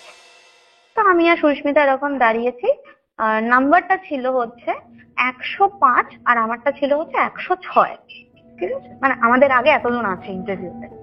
এবার বিভিন্ন পজিশনে ছিল, ওখানে ম্যানেজার, অ্যাকাউন্টেন্ট, তো অনেক লোক গেছিল, মানে প্রায় 150-200 মতন লোক গেছে ওখানে। মানে এমন নয় যে ফাঁকা আমরা দুজনেই গেছি, ওখানে গিয়ে কিছু একটা হয়েছে, সেরকম কিন্তু কিছু নয়, যথেষ্ট লোক ছিল। এবার আমরা ওই টোকেনটা নিলাম, টোকেনটা নিয়ে বেরিয়ে এসে পেছন দিক দিয়ে ঘুরে ওদের ওই কনস্ট্রাকশনের ওইখানটা ঢুকতে হবে। তো ঢোকার মুখে তো বললো যে গার্জেন এলাও না, শুধু ক্যান্ডিডেট। তো কাকু তো বাইরে দাঁড়িয়ে রইলো, তো বললো যে ঠিক আছে তোমরা যাও, আমি একটুখানি এখানে দাঁড়াই, সেরকম হলে আমি বাড়ি চলে যাবো, ওনার বাড়িটা কাছেই, আবার তোমাদের হয়ে গেলে ফোন করবে, আমি চলে আসবো। ঠিক আছে। এবার বাড়ি থেকে খাওয়া দাওয়া করেই বেরিয়েছি, কিন্তু সেদিনকে অসম্ভব হাওয়া দিচ্ছিল, মানে প্রচন্ড হাওয়া দিচ্ছে, মানে গঙ্গাসাগরের হাওয়া যেটা বলে না পৌষ সংক্রান্তিতে, মানে সে উড়িয়ে নিয়ে যাচ্ছে। আমাদের কনস্ট্রাকশনের এরকম লম্বা বিল্ডিং, মানে ঢুকতে যেন তো কাঁপছি এরকম একটা মনে হচ্ছে। এবার আমি সুস্মিতাকে বলছি যে হ্যাঁ রে তো ঠান্ডা লাগছে, বলছে হ্যাঁ ঠান্ডা তো লাগছে, কিন্তু কি করবো, আমি তো পাতলা স্টোলটা নিয়ে এসছি। এবার ওর একটু থাইরয়েডের প্রবলেম ছিল, তো ও না হঠাৎ করে ওই একটা হট ফ্ল্যাশের হয়, মানে হঠাৎ করে গরম লেগেছে, তো এই ব্যাপারটাও ছিল। তো ওই জন্য খুব একটা ওই ঢাকা চাপা দেওয়া সোয়েটার খুব একটা পরতো না। এবার ওই রকম একটা পাতলা সোয়েটার পরে দেখলাম যে তো ঠান্ডা লাগছে না, তখন বলছে যে না লাগছে ঠান্ডা, কিন্তু কি করবো আমি তো আর আনিনি। তো আমি তখন বললাম যে আমিও তো ওই সোয়েটারটা পরে এসেছি আর স্টোলটা নিয়ে এসেছি, কিন্তু যা ঠান্ডা, কানটা না ঢেকে বসলে ঠান্ডা লেগে যায়। তো ওরা বলছে কি এই নিচে দাঁড়িয়ে গল্প করবেন না, উপরে উঠে যান, উপরে উঠে যান। তো আমাদের পরে আরো 2-3 জন ছিল, তো তখন উপর থেকে বললো যে কিছু ক্যান্ডিডেট বেরোলে তারপরে আবার বাকিদেরকে ঢুকতে দিও, কারণ উপরে এখন আর বসার জায়গা নেই। এটা উপর থেকে মানে একদম চেঁচিয়ে চেঁচিয়ে বলছে, উপরে লোকজন আছে। তো দারোয়ান বললো যে আচ্ছা ঠিক আছে, তাহলে এনাদের পরের 3-4 জনকে অব্দি ঢোকাচ্ছি। আমাদের পরে ওই 110 অব্দি ঢুকিয়েছে, ঠিক আছে। আমার 106 ছিল আর সুস্মিতার 105, 110 অব্দি ওরা ঢুকিয়েছে। তারপরে বলেছে যে ওর বাইরে ওয়েট করতে হবে, উপরে ক্যান্ডিডেট বেরোলে তারপরে ঢুকতে দেবে। এবার আমরা যেহেতু নিচে দাঁড়িয়ে কথা বলছি, আমাদেরকে বলছে যে নিচে দাঁড়িয়ে না, নিচে দাঁড়িয়ে না, উঠে যাও, উঠে যাও। তো আমাদের পরে যারা আর কি এসেছিল মানে 4 জন, সেই 4 জনের মধ্যে মানে 2 কাপল ছিল আর কি, মানে বয়ফ্রেন্ড গার্লফ্রেন্ড এরকম ছিল। তো ওরা আবার ওখানে গিয়ে ছবি টবি তুলছে, এই করছে ওই করছে। তো সিকিউরিটি বকা দিয়েছে যে এটা একটা ইন্টারভিউ দিতে এসছেন, এখানে কি আপনারা পার্কে বেড়াতে এসছেন নাকি, কি ছবি তুলছেন, এখানে এসব করা যাবে না, যান যান উপরে উঠে যান, করে বকা দিয়েছে। এবার আমি আর সুস্মিতা, মানে ওরা আমাদের আগে আগে উঠছে, আমি আর সুস্মিতাই লাস্ট। সুস্মিতা উঠছে, তার পেছনে আমি উঠছি। এবার আমি সুস্মিতাকে বলছি ওটা পচা পনিরের গন্ধ বেরোচ্ছে না। সুস্মিতা বলছে কোথায়, আমি তো ভালো ফ্রাইড রাইসের গন্ধ পাচ্ছি। না রে, কি একটা পিৎজা টোকে গেলে বা মানে একটা চিজ পাতা এরকম টাইপের একটা গন্ধ, ভীষণ টক টাইপের একটা গন্ধ বেরোচ্ছে। ওটা দেখ হয়তো মিস্ত্রিরা খাওয়া দাওয়ার এনেছে, হয়তো ভাত টাত খেয়েছে, ওই জন্য হয়তো গন্ধ বেরোচ্ছে, এঠো পেটো ফেলেছে হয়তো। আর তুই পাচ্ছিস না? বলছে না আমি তো ফ্রাইড রাইসের গন্ধ পাচ্ছি। কিন্তু আমাকে ঠিক এই কথাটা বলেছে, ভালো ফ্রাইড রাইস, ঘি, সবজি টবজি ভাজলে যেরকম একটা গন্ধ হয়, গরম মশলা, ওরকম গন্ধ পাচ্ছি। এটা একটা পচা পনিরের গন্ধ পাচ্ছি, টক করে দুধ চল এখান থেকে। তো আমি উঠেছি, সিঁড়ি দিয়ে উঠে নর্মালি ফার্স্ট ফ্লোরটা উঠে সেকেন্ড ফ্লোরে বসতে হয়েছে। এরকম চেয়ার টেয়ার পাচ্ছি, তো বসেই আছি অনেকক্ষণ বসেছিলাম, মানে অলমোস্ট কটা হবে তখন, আমরা প্রায় 2-2:30 অব্দি এরকম বসেছিলাম। তো তারপরে আবার ওরা মানে মাঝখানে ওই দিল, একটুখানি ব্রেক টাইম দিল। আমরা তো খেয়েই গেছি, আমরা আর কিছু মানে ব্রেকের আর কোথাও বেরোইতে রইনি। আবার জিনিসটা 3:30 থেকে চালু হয়েছে। তো তখন প্রায় 4:45 বাজছে, তখন আমাদের ডাক এসেছে। তো এরকম বলেছে 105, 106। তো সুস্মিতা আর আমি পরপর এরকম লাইন করে করে ওরা তুলছে। আমাদের পরের জনকেও আর কি বলেছে যে আপনারাও চলে আসুন। এবার ইতিমধ্যে আরো কয়েকজন বেরিয়ে গেছে, কয়েকজনকে নতুন ভাবে ঢুকিয়েছে, মানে বাদ বাকিটা আমি আর জানি না, কারণ আমরা তো বসেছিলাম ওখানে। আর এরকম সুস্মিতা উঠছে, আমারও হাতে আমার ব্যাগটা, টিভি সবকিছু রয়েছে, আমিও উঠছি। আমার পেছনে ওই দুটো কাপল ছিল, তারাও উঠছে। তো উঠতে উঠতে হঠাৎ করে আমার হাঁটু থেকে মানে পায়ের পাতা অবধি, মানে আমার জন্য মনে হচ্ছে কেউ একটা এই পায়ের যে মানে কি বলবো কাফ মাসেল যেটা আছে না, আমার মনে হচ্ছে সেইখানটাতে কেউ একটা টেনে ধরে রেখেছে। মানে আমি পাটা বাড়াতে পারছি না, কিছুতেই আমি পরের স্টেপটা দিতে পারছি না। তো সুস্মিতা অলরেডি 3-4টে সিঁড়ি উঠে গিয়ে বলছে কি আয়, আমি বলছি কি হ্যাঁ যাচ্ছি। তখন আমার কাছে তোর কি কষ্ট হচ্ছে, তোর ব্যাগটা আমি নেবো। আরে টেনশন করছিস কেন, কিছু হবে না, বলে দুজনেরই হবে, নইলে হবে না, তোর না হলে আমিও করবো না। মানে বন্ধুরা থাকলে যেরকম মরাল সাপোর্ট দেয় সেরকম দিচ্ছে। এবার আর আমার সারা শরীর মানে ঠকঠক ঠকঠক করে পুরো কাঁপছে, মানে পুরো দাঁতে দাঁত লেগে যাওয়ার। এবার যে লোকটা লাইন করে তুলছে ওপরে, সে জিনিসটা দেখেছে, দেখে বলছে কি আপনার কি শরীর খারাপ করছে, এক সেকেন্ড দাঁড়ান তো, আপনি একটু দাঁড়িয়ে যান তো, কি হয়েছে আপনার, কি শরীর খারাপ করছে। এটা পুরো শরীর আমার এরকম মানে হি হি করে কাঁপছে। মানে ঠান্ডা তো সকালবেলা যেরকম ছিল বিকেল বেলাও সেরকমই আছে, হঠাৎ করে ঠান্ডা পড়ছে সেটা নয়। ওখানে ঠান্ডা সেদিনকে ছিল, কিন্তু মানে এতক্ষণ কাঁপুনি হয়নি, হঠাৎ করে সিঁড়ি দিয়ে উঠতে গিয়ে একটা অদ্ভুত কাঁপুনি আমার মনে হচ্ছে। আমি তখন সুস্মিতাকে বলছি যে একটুখানি জল দে তো, আমার মানে পাটায় মানে একটা মাসেল ক্র্যাম্প ধরেছে, আমি যদি পাটা বাড়াতে পারছি না। তো ও তখন বলছে যে চল করে ও আমার হাতটা ধরেছে। এবার ও আমার হাতটা ধরে কিছুটা সিঁড়ি তুলেছে, তখন কিন্তু কোনো প্রবলেম নেই, ও যতটা ধরেছে। এবার তারপরে সিঁড়িটার হচ্ছে মানে একটা শেষ হচ্ছে, দিয়ে একটু ঘুরে গিয়ে আবার একটা সিঁড়ি শুরু হচ্ছে। এবার সেই সিঁড়িটার সাইডের কোনো পাঁচিল দেওয়া ছিল না, মানে একটা ন্যারো সিঁড়ি, মানে কনস্ট্রাকশন হচ্ছে তো সেই জায়গাটা কমপ্লিট হয়নি, সিঁড়িগুলো ইনকমপ্লিট। তো ওরা তখন উপরে যে লোকটা দাঁড়িয়েছিল ইন্টারভিউতে যারা বসাচ্ছে পরপর, সে লোকটা বলছে 5th ফ্লোরে ছিল ইন্টারভিউটা, মানে আমরা 2nd ফ্লোর থেকে 5th ফ্লোর অব্দি উঠছি। তো ওরকম ভাবে বেশ কিছুটা উঠেছিল, আমাকে হাত ধরে নিয়ে উঠেছে, এরকম আমার ব্যাগটাও নিয়েছে। বলছি কি আরে কিছু হবে না, তো টেনশন করছিস কেন, তুই তো ভালো স্টুডেন্ট, তুই তো পারবি বলতে, হ্যাঁ তো নার্ভাস হচ্ছিস কেন। এবার ওই উপরে সিঁড়িটাতে ওই লোকটা বলছে কি না এই সিঁড়িটা দিয়ে ওরকম দুজন মিলে আসবেন না, সিঙ্গেল উঠুন, সিঁড়িটা ন্যারো, ওখানে কিছু নেই, পড়ে যেতে পারেন। তো আবার ওই সুস্মিতা আগে আর আমি পেছন। এবার ওই টেনে আমাকে হাত ধরে তুলছে, তার মাঝখানে কি হয়েছে, পেছনে যে আমার পেছনে যে 4জন ছিল তারা উঠে গেছে, মানে আগে উঠে গেছে। তো সুস্মিতা উঠছে, আবার আমি উঠছি, আমার মনে হচ্ছে মানে ফার্স্টে হচ্ছে আমার ডান পাটা, আমার বা পাটা কেউ একটা ওরকম ভাবে ধরেছে, আমার মনে হচ্ছে যে কিছু একটা আটকাচ্ছে, মানে কেউ একটা টানছে। আর আমি পরেছিলাম একটা ব্ল্যাক কালারের কুর্তি, একটা লেগিংস, মানে এমনও নয় যে কোথাও খোঁচা লাগছে বা ঢোলা পা ভেতর দিয়ে, চুড়িদারের পা যেরকম হয় ভেতরে হাওয়া ঢুকছে বলে হয়তো ঠান্ডা লাগছে, সেটাও নয়, টাইট একদম লেগিংস পরেছিলাম। তো মানে লাস্ট যে সিঁড়িটা, সুস্মিতা উঠে বসে পড়েছে চেয়ারে, মানে 2জন করে ইন্টারভিউয়ার, 2টো করে সামনে চেয়ার, 2জন করে ক্যান্ডিডেটকে ওরা নিচ্ছে ইন্টারভিউ। সুস্মিতা বসে পড়েছে, আমি লাস্ট একটা কিছুতেই উঠতে পারছি না। এবার যে লোকটা আর কি তুলছিল, সেই লোকটা আমাকে টেনে তুলে বলছে কি কি হয়েছে, আপনি টেনশন করছেন কেন, কিছু হবে না, কোনো প্রবলেম নেই, কিছু হবে না। তো সেই সময় আমি যখন ঢুকছি করে উঠে ওই চেয়ারটাতে বসতে যাবো, 3-4 জন দেখলাম হয়ে গেছে ইন্টারভিউ, ওরা বেরোয়। ওরা ফিস করছে, বাবা যা প্রশ্ন জিজ্ঞাসা করলো কিছুই তো বলতে পারলাম না, মনে হয় না হবে। এবার আমাকে জিজ্ঞাসা করছে, আমি কিন্তু তখনও মানে পুরো শিভারিং করছি। এবার আমাকে ইন্টারভিউ জিজ্ঞাসা করছে যে what is your name, tell me something about yourself. মানে আমি পুরো যে আনসারটা দিয়েছি না, সেটা পুরো কাঁপতে, মানে একটা মানুষের শিভারিং হলে যেরকম ভাবে, তখন বলছে যে why are you so nervous, মানে কিছু হবে না, রিল্যাক্স হও, কাম ডাউন। তুমি আরামসে আনসার দাও। মানে আমি ওদেরকে বোঝাতে পারছি না যে আমার শিভারিংটা কেন হচ্ছে আমি নিজেও জানি না। আর আমার কিন্তু ইন্টারভিউ নিয়ে কোনো টেনশনও হচ্ছে না, এমনও নয় যে আমার ইংলিশে কথা বলতে প্রবলেম, বিকজ আমি যেটা আমরা মোস্ট অফ দ্য টাইম ইংলিশে কমিউনিকেট করতাম। এমএসসির যত মানে ক্লাস হতো সব ইংলিশে কমিউনিকেশন করেই হতো, তো আমার ইংলিশে বলতেও কোনো প্রবলেম নেই। বাট ওরা ভাবছে হয়তো অর্ডিনারি ক্যান্ডিডেট, হয়তো বলতে গিয়ে মানে আর কি ঘাবড়ে যাচ্ছে, ওই জন্য নার্ভাস ওরকম কাঁপছে। তো সবটা হয়ে যাওয়ার পরে ওখানে মোটামুটি আর খুব একটা বেশি লোকজন ছিল না, ওই 4 জনেরও মোটামুটি হয়ে গেছে, কারণ আমার তো উঠতে লেট হয়েছিল। তো ইন্টারভিউয়ার গুলো পাশের টেবিল থেকে বলে, না একটাও এরকম ক্যান্ডিডেট পেলাম না যাদেরকে রাখা যাবে। ঠিক এই কথাটা বললো। সুস্মিতার ইন্টারভিউ হয়ে গেল, আমারটা চলছিল তখন। আমাকে বললো যে উই আর ভেরি ইমপ্রেস, তুমি নেক্সট টিউসডে আমাদের সেকেন্ড রাউন্ড হবে, তুমি চলে আসবে দুপুর 1টার সময়। আমি তখন বললাম যে আচ্ছা ঠিক আছে, মানে আমার তখন আর কিছু বলার মতন সিচুয়েশন ছিল না। তো আমি তারপরে নিচে নেমে চলে গেলাম। দিয়ে সুস্মিতা বললে এই তো দেখ তোর হয়ে গেল, আমারই হলো না, তুই বেকার ভয় পাচ্ছিস।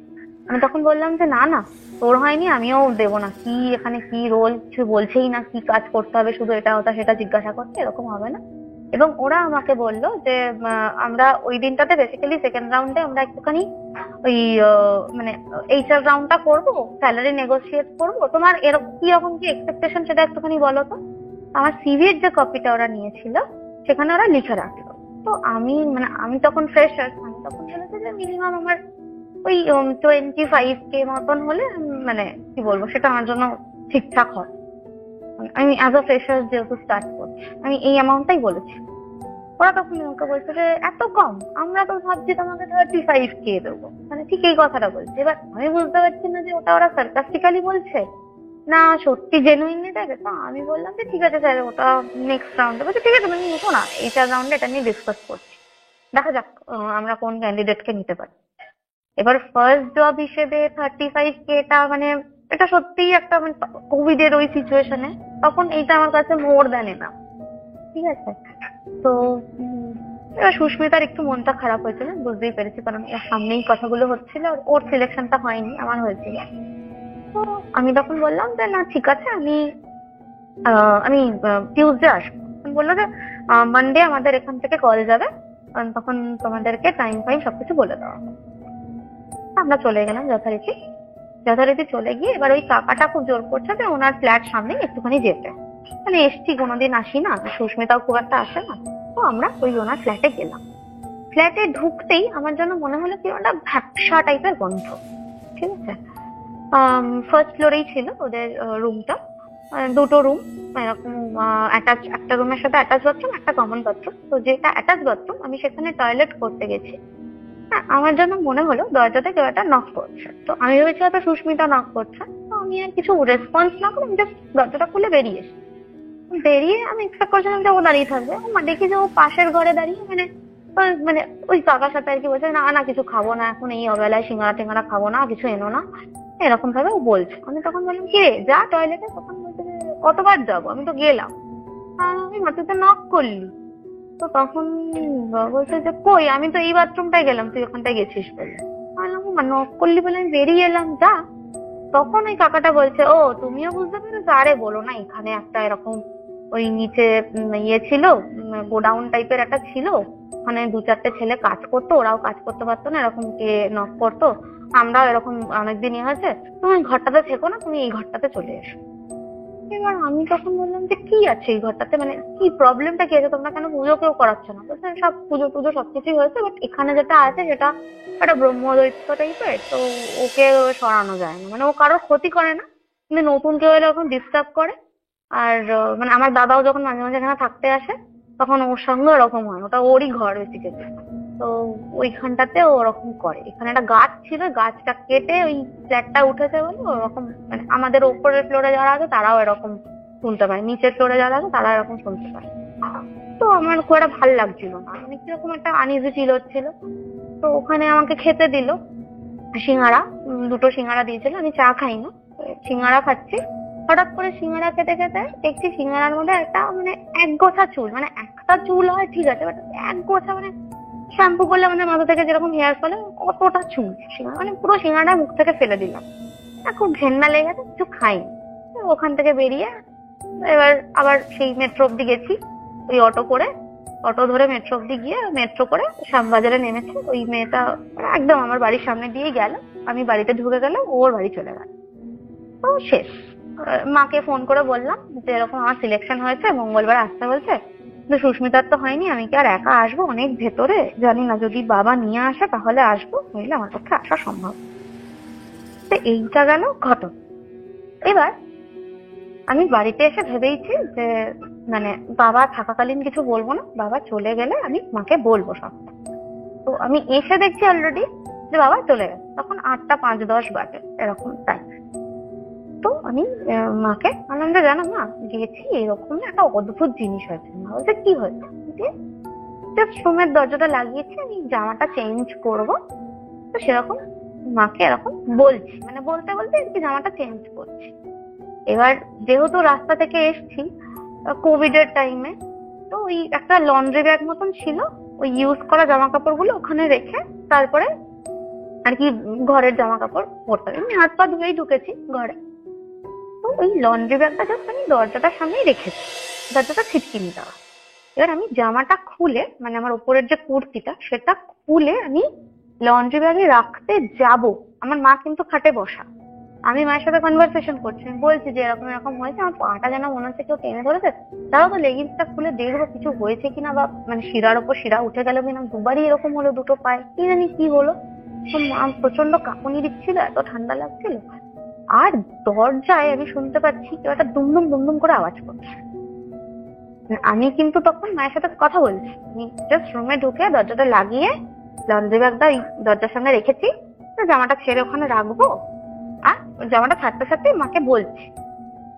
এবার আমি এতটা ভয় পেয়ে গেছি ওই আওয়াজটাতে, আমি ছুটে এসে মাকে এরকম জড়িয়ে ধরেছি, মা দেখো দরজার বাইরে কে। আর আমি যেই মাকে ওরকম জড়িয়ে ধরেছি না, মায়ের শরীর দিয়ে বলছে পুরো একটা কারেন্ট খেলে গেল,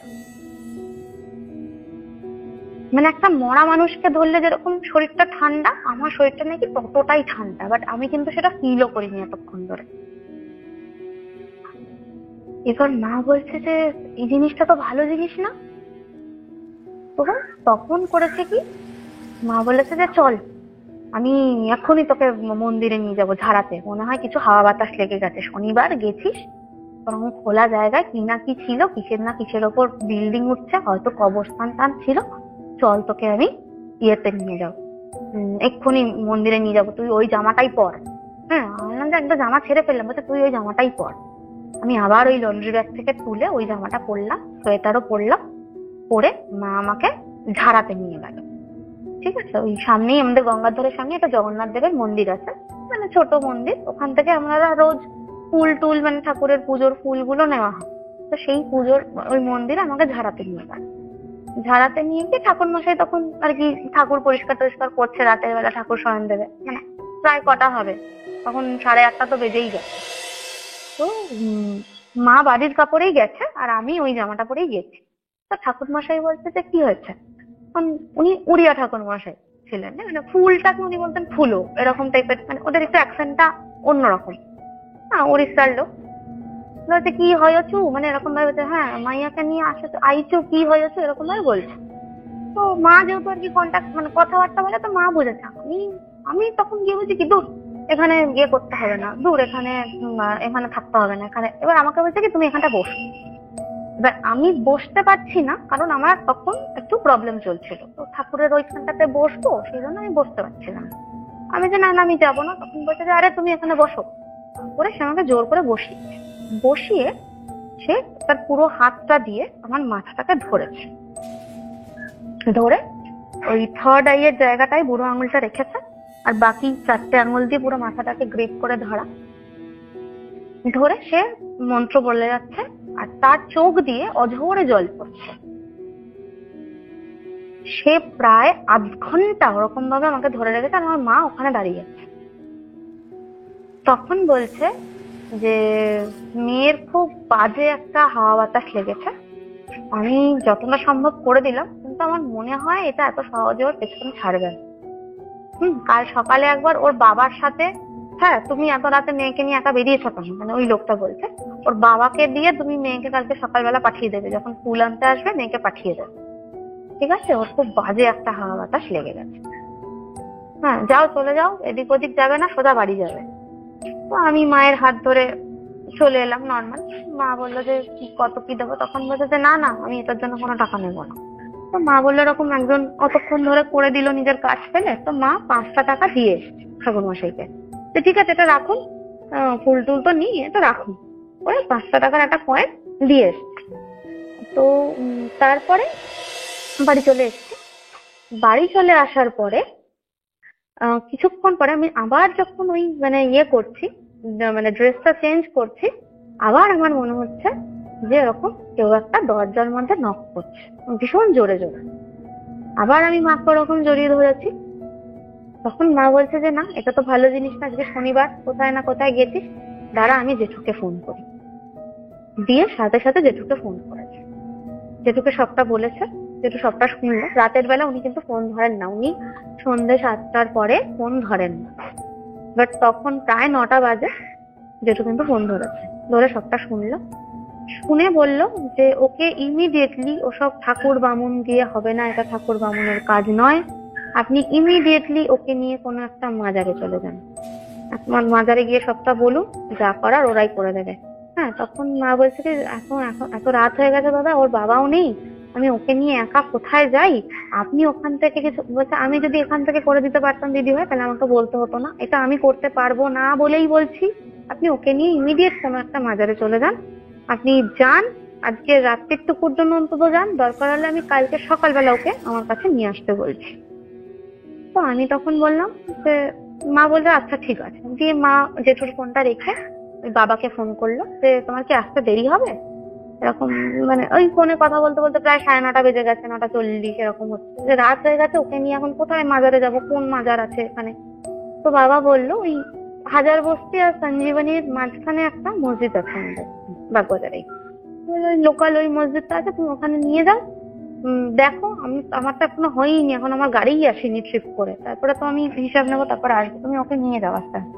আর যদি ভয় লাগে তাহলে তোমার দাদাকে, মানে আমার মামাকে আর কি ডেকে নিতে হবে। তো মামাকে ফোন করেছে, মামা বলছে যে এখনো অফিস থেকে বেরোয়নি, বেরিয়ে হেঁটে আসবো বড় বাজারের কাছে। তো ততক্ষণে তো মাজার বন্ধ হয়ে যাবে। গিয়ে কোনো রকমে দৌড়াতে দৌড়াতে আমি আর মা ওই মাজারটাতে গেছি। মাজারটাতে গিয়ে দেখি ওখানে যে মেন মৌলবী তিনি আর কি, তার একটা বাইক ছিল, বাইকটা মাজারের ভেতরে ঢোকানো, তাই বাইকটা বের করছে, মানে তিনি চলে যাবেন এরকম একটা ইয়েতে বাইকটা বের করছে। তো সে এবার মা বলছে যে দেখুন এরকম হয়েছে। তো তখন ও জাস্ট আমাকে দেখে ঝাড়লো, ঝেড়ে বললো কি যে ওই পরি হ্যাঁ না, পরি কা নজর লাগ গেয়া, এই কথাটা বললো ওই মৌলবীটা, ঠিক আছে, হুজুর আর কি। तो परी का नजर लग गया, ठीक है आप इसको लेके जाओ, मैं जो करना था कर दिया, कल लेके आना, ठीक है। মানে এরকম ভাবে বললো যে পরপর 3 দিন নিয়ে যেতে হবে। তো মানে শনিবারে গেছি, রবিবারে যেতে হবে, সোমবারে যেতে হবে। তো আর বললো যে ঘর থেকে মানে মানে বাড়ি থেকে বেরোতে বারণ করলো, শুধু মাজারটুকুই যেত, আর অন্য কোথাও না। তো ওই ঝাড়িয়ে নিয়ে এসছে, নিয়ে আসার পরে তারপর রাতের বেলা তারপর জেঠু বলেছিল যে দেখুন ওরা কি বলছে, আমাকে যত রাত্রি হোক আমাকে জানো। জেঠুকে নিয়ে করলো, মানে জানানো হলো যে এরকম এই বলেছে। তখন বলছে হ্যাঁ, তার মানে আমি এখান থেকে যেটা দেখেছি সেটাই ঠিক। ঠিক আছে, তুমি কোনো চিন্তা করো না, আজকে রাতে তুমি তাড়াতাড়ি শুয়ে পড়বে এবং 3 জন একসাথে শোবে, মানে একা কেউ শুয়েও না। হ্যাঁ, খাবে একসাথে, যা কিছু করবে একসাথে করবে, 3 জন একসাথে খাবে, একসাথেই উঠবে এবং একসাথেই শোবে, মানে ওপরে উঠবে একসাথে এবং একসাথেই শোবে। এবং রাতে যদি কোনো একজনেরও টয়লেট পায় তাহলে 3 জনই উঠে একসাথে যাবে, মানে কেউ একা কোথাও যাবে। আর আমি আজকে রাতে যাকে পাঠাবো, হ্যাঁ, কারণ তোমার সাথে মানে তোমাকে যে ধরেছে আমার যতদূর মনে হয় সে তোমার সাথেই আছে। তো সে কি মানে সে ভালো কিছু করার জন্য ধরেছে না খারাপ কিছু করার জন্য ধরেছে সেটা আমাকে জানতে হবে। এটা না জানলে আমি সেই মতন কিওর করতে পারবো না। তো আমি একজনকে পাঠাবো। তো তুমি হয়তো রাতের বেলা কোনো একটা খুব পচা গন্ধ পেতে পারো বা খুব ভালো গন্ধ পেতে পারো, লেবুর গন্ধ, ধূপের গন্ধ, ধুনোর গন্ধ, ভয় পাবে না।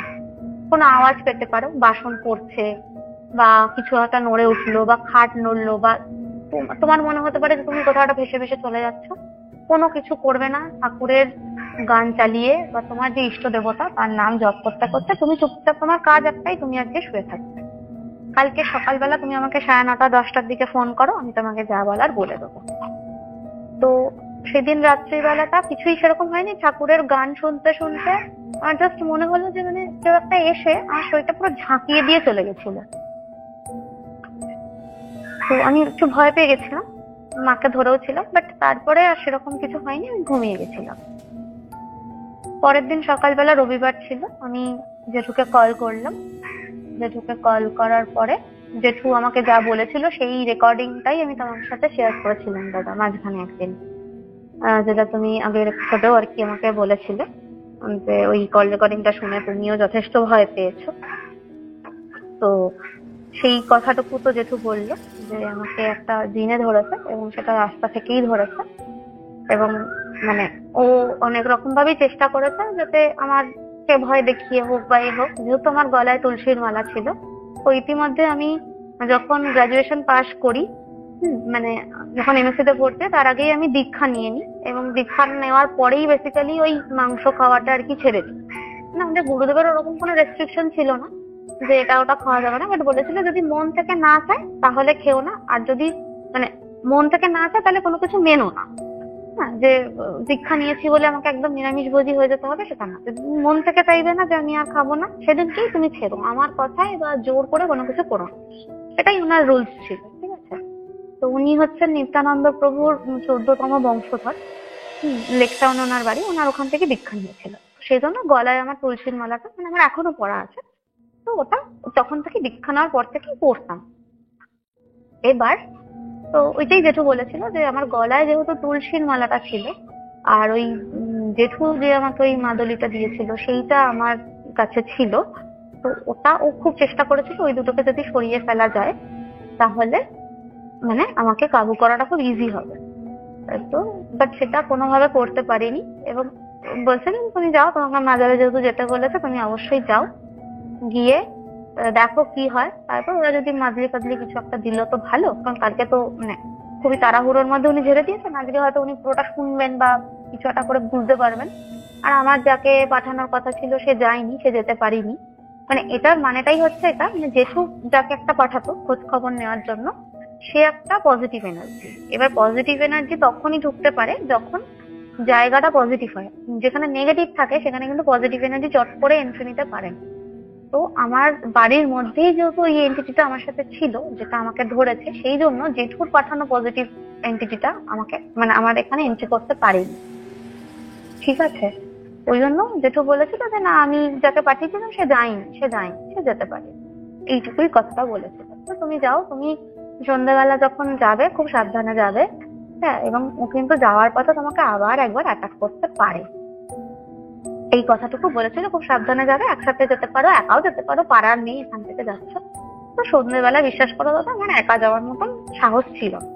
তো সেই দিনটা তো সারাদিন একসাথেই মানে সে মানে আমি ইভেন স্নান করতে গেছি আমার মা বাথরুমের বাইরে দাঁড়িয়ে আছে, এরকম ভাবে আর কি সেই দিনটা কাটিয়েছি, রবিবার দিনটা। এবার সন্ধ্যেবেলা ওই 6:30 কি 7টা, তো মা সন্ধ্যে টন্ধে দিয়ে বলছে যে এবারে চল, বেশি রাত হয়ে গেলে আবার পাবো না, রবিবার তাড়াতাড়ি চলে যেতে পারে।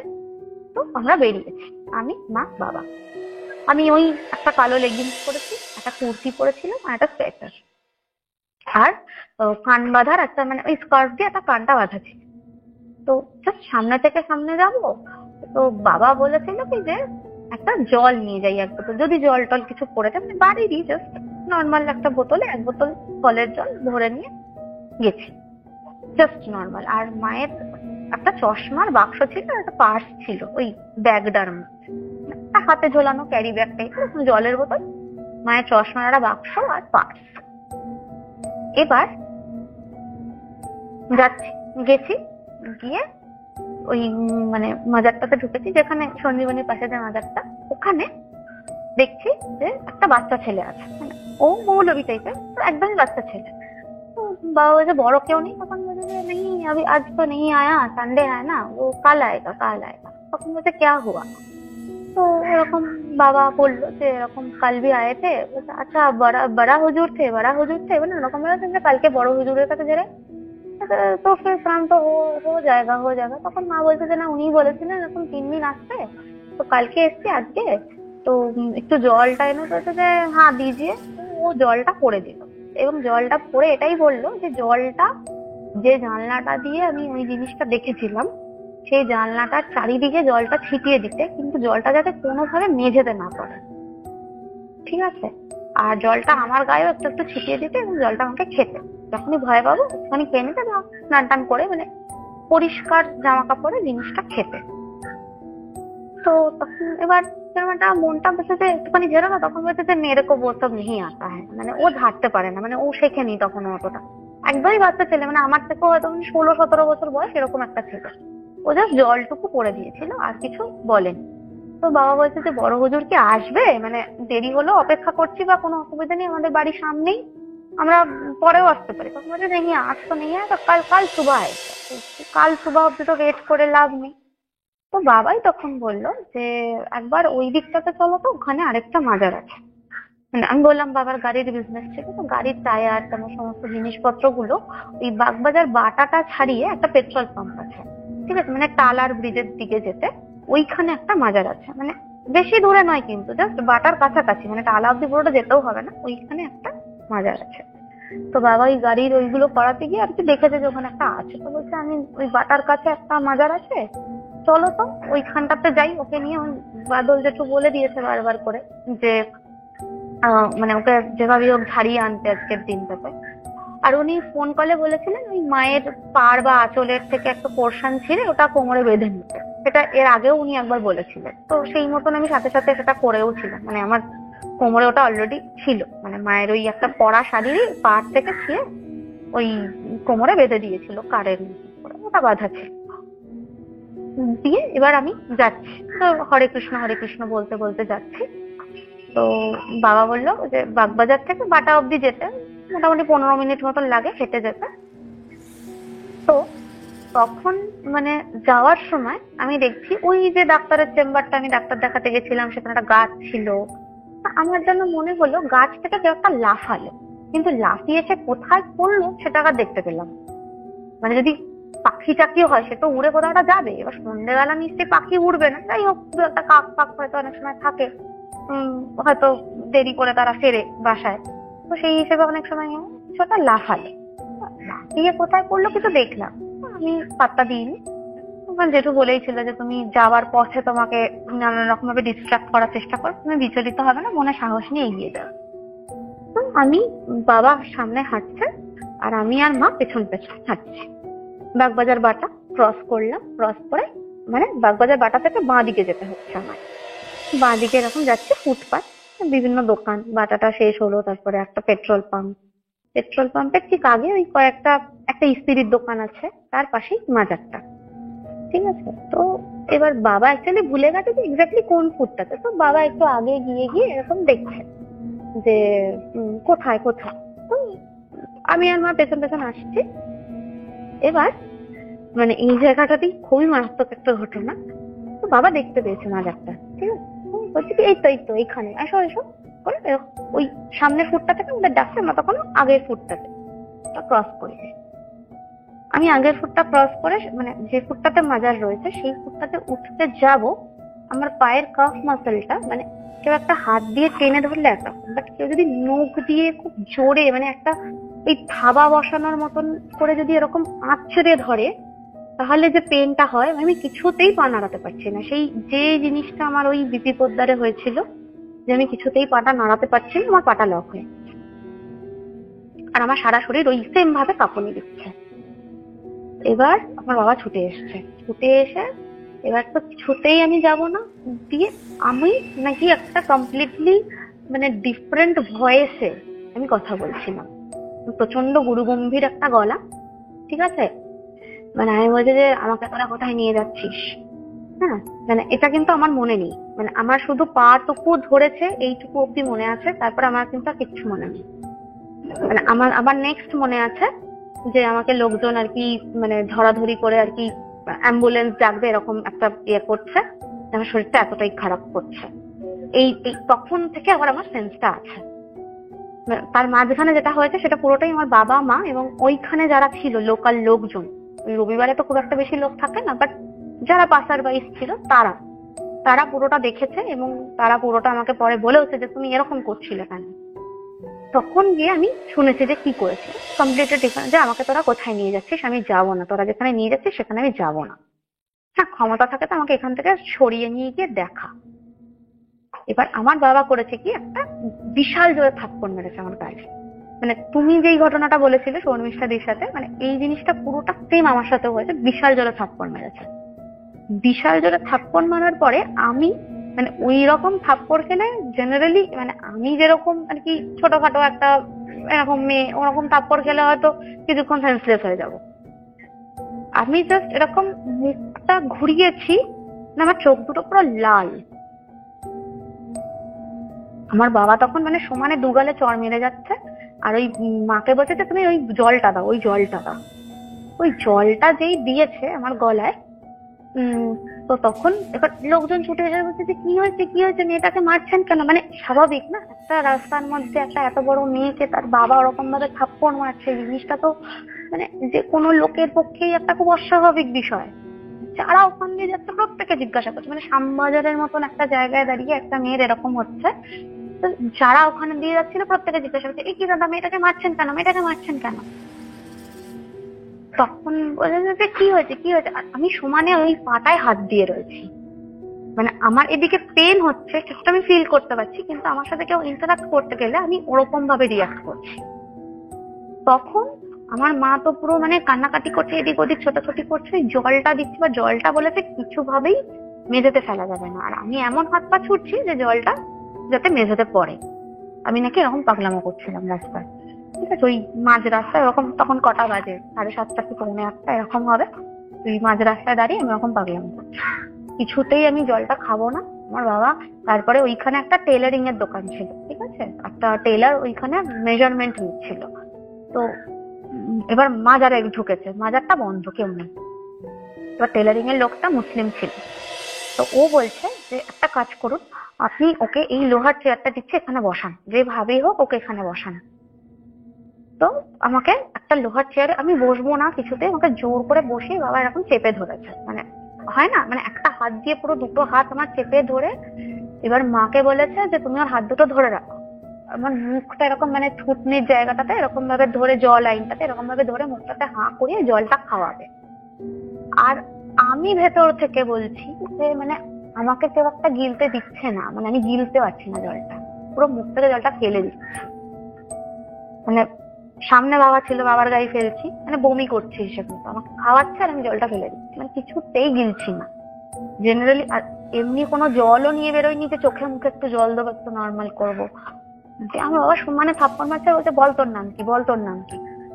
তখন কিছুতেই বলছি না, আমি বলছি আমি বলবো না, আমি বলবো না আমার কি নাম, আমি বলবো না। তখন ওই টেলারিং এর লোকটা দেখছে বেগতিক, তো বাসার লোকগুলো মানে যারা যাতায়াত করছে তারা বলছে কি ওর মনে হয় কিছু একটা প্রবলেম হচ্ছে, হ্যাঁ ওর কি সাইকোলজিক্যাল প্রবলেম আছে, আপনারা ইমিডিয়েটলি আর্জি করে নিয়ে যান, আর্জি করে নিয়ে যান। হ্যাঁ, ও পাটাতে বারবার হাত দিচ্ছে, পায়ে কিছু হয়েছে কিছু হয়েছে, ওরকম ভাবে মারছেন কেন মেয়েটাকে। তো তখন টেলারিং এর লোকটা বলছে যে কুছ নেই হুয়া হ্যাঁ ভাইয়া আপ লোক যাইয়ে। তো টেলারিং এর লোকটা বলছে আমি বুঝতে পেরেছি ওর কি হয়েছে, আমার কাছে একটা জল পোড়া রয়েছে, সেই জলটা ওকে খাওয়া, যেভাবেই হোক ওকে খাওয়া। একটা গ্লাসে, সেই কি জঘন্য গ্লাসে, এমনি সময় হয়তো আমি ওই গ্লাস থেকে কিছু খাবোও না, বাট ওই টাইমটাতে কিছু করার ছিল না। এবার আমার মা তো ভয় পেয়ে গিয়ে বলছে আমি জলটা নিয়ে আসছি ভেতর থেকে, ওপরে রাখা আছে আমি নিয়ে আসছি। মানে টেলারিং এর দোকানটা অ্যাকচুয়ালি দোতলা ছিল, ওপরে ও থাকে আর নিচটাতে দোকানটা, তো ওপরে আছে জলটা নিয়ে আসছি আপনি খাইয়ে দিন, আমি একটা গ্লাসে করে নিয়ে আসছি, আমার কাছে জল পড়া আছে। সেই সময় মা বাদল যেতে তো ফোন লাগিয়েছে যে দাদা আমি মেয়েটাকে নিয়ে এরকম হয়ে যাচ্ছে, আমি কি করবো, আপনি প্লিজ কিছু একটা করুন। এবার জেঠু তখন বলছে যে দিদি ভাই ওর যেটা হয়েছে সেটা আমার পক্ষে ছাড়ানো সম্ভব না, আমি করতে গিয়ে যথেষ্ট হার্ম হয়েছি, এটা আমার পক্ষে করা সম্ভবই না, আপনি ইমিডিয়েটলি ওকে যে কোনো একটা মাজারে ওকে নিয়ে যান যদি মেয়েকে বাঁচাতে চান। তো নিলে ওকে যেটা ধরেছে 26 দিনে ধরেছে, আমি এটা ছাড়াতে পারবো, এটা ছাড়ানো আমার কর্তব্য, মানে কাজই নয়, মানে এটা আমার কর্তব্যের মধ্যেই পড়ে না, আমি পারবোই না ওকে ছাড়াতে। এবার ওই সময়টায় নাকি মানে মা যখন ফোনটা লাগাচ্ছিল আমি পেছনে ঘাড় ঘুরিয়ে মাকে দেখছি এবং ঘাড়টা আমার 360 ডিগ্রি ঘুরেছিল সেদিন। এটা আমার মা নিজে দেখেছে এবং ওই টেলারিং এর লোকটাও দেখেছে।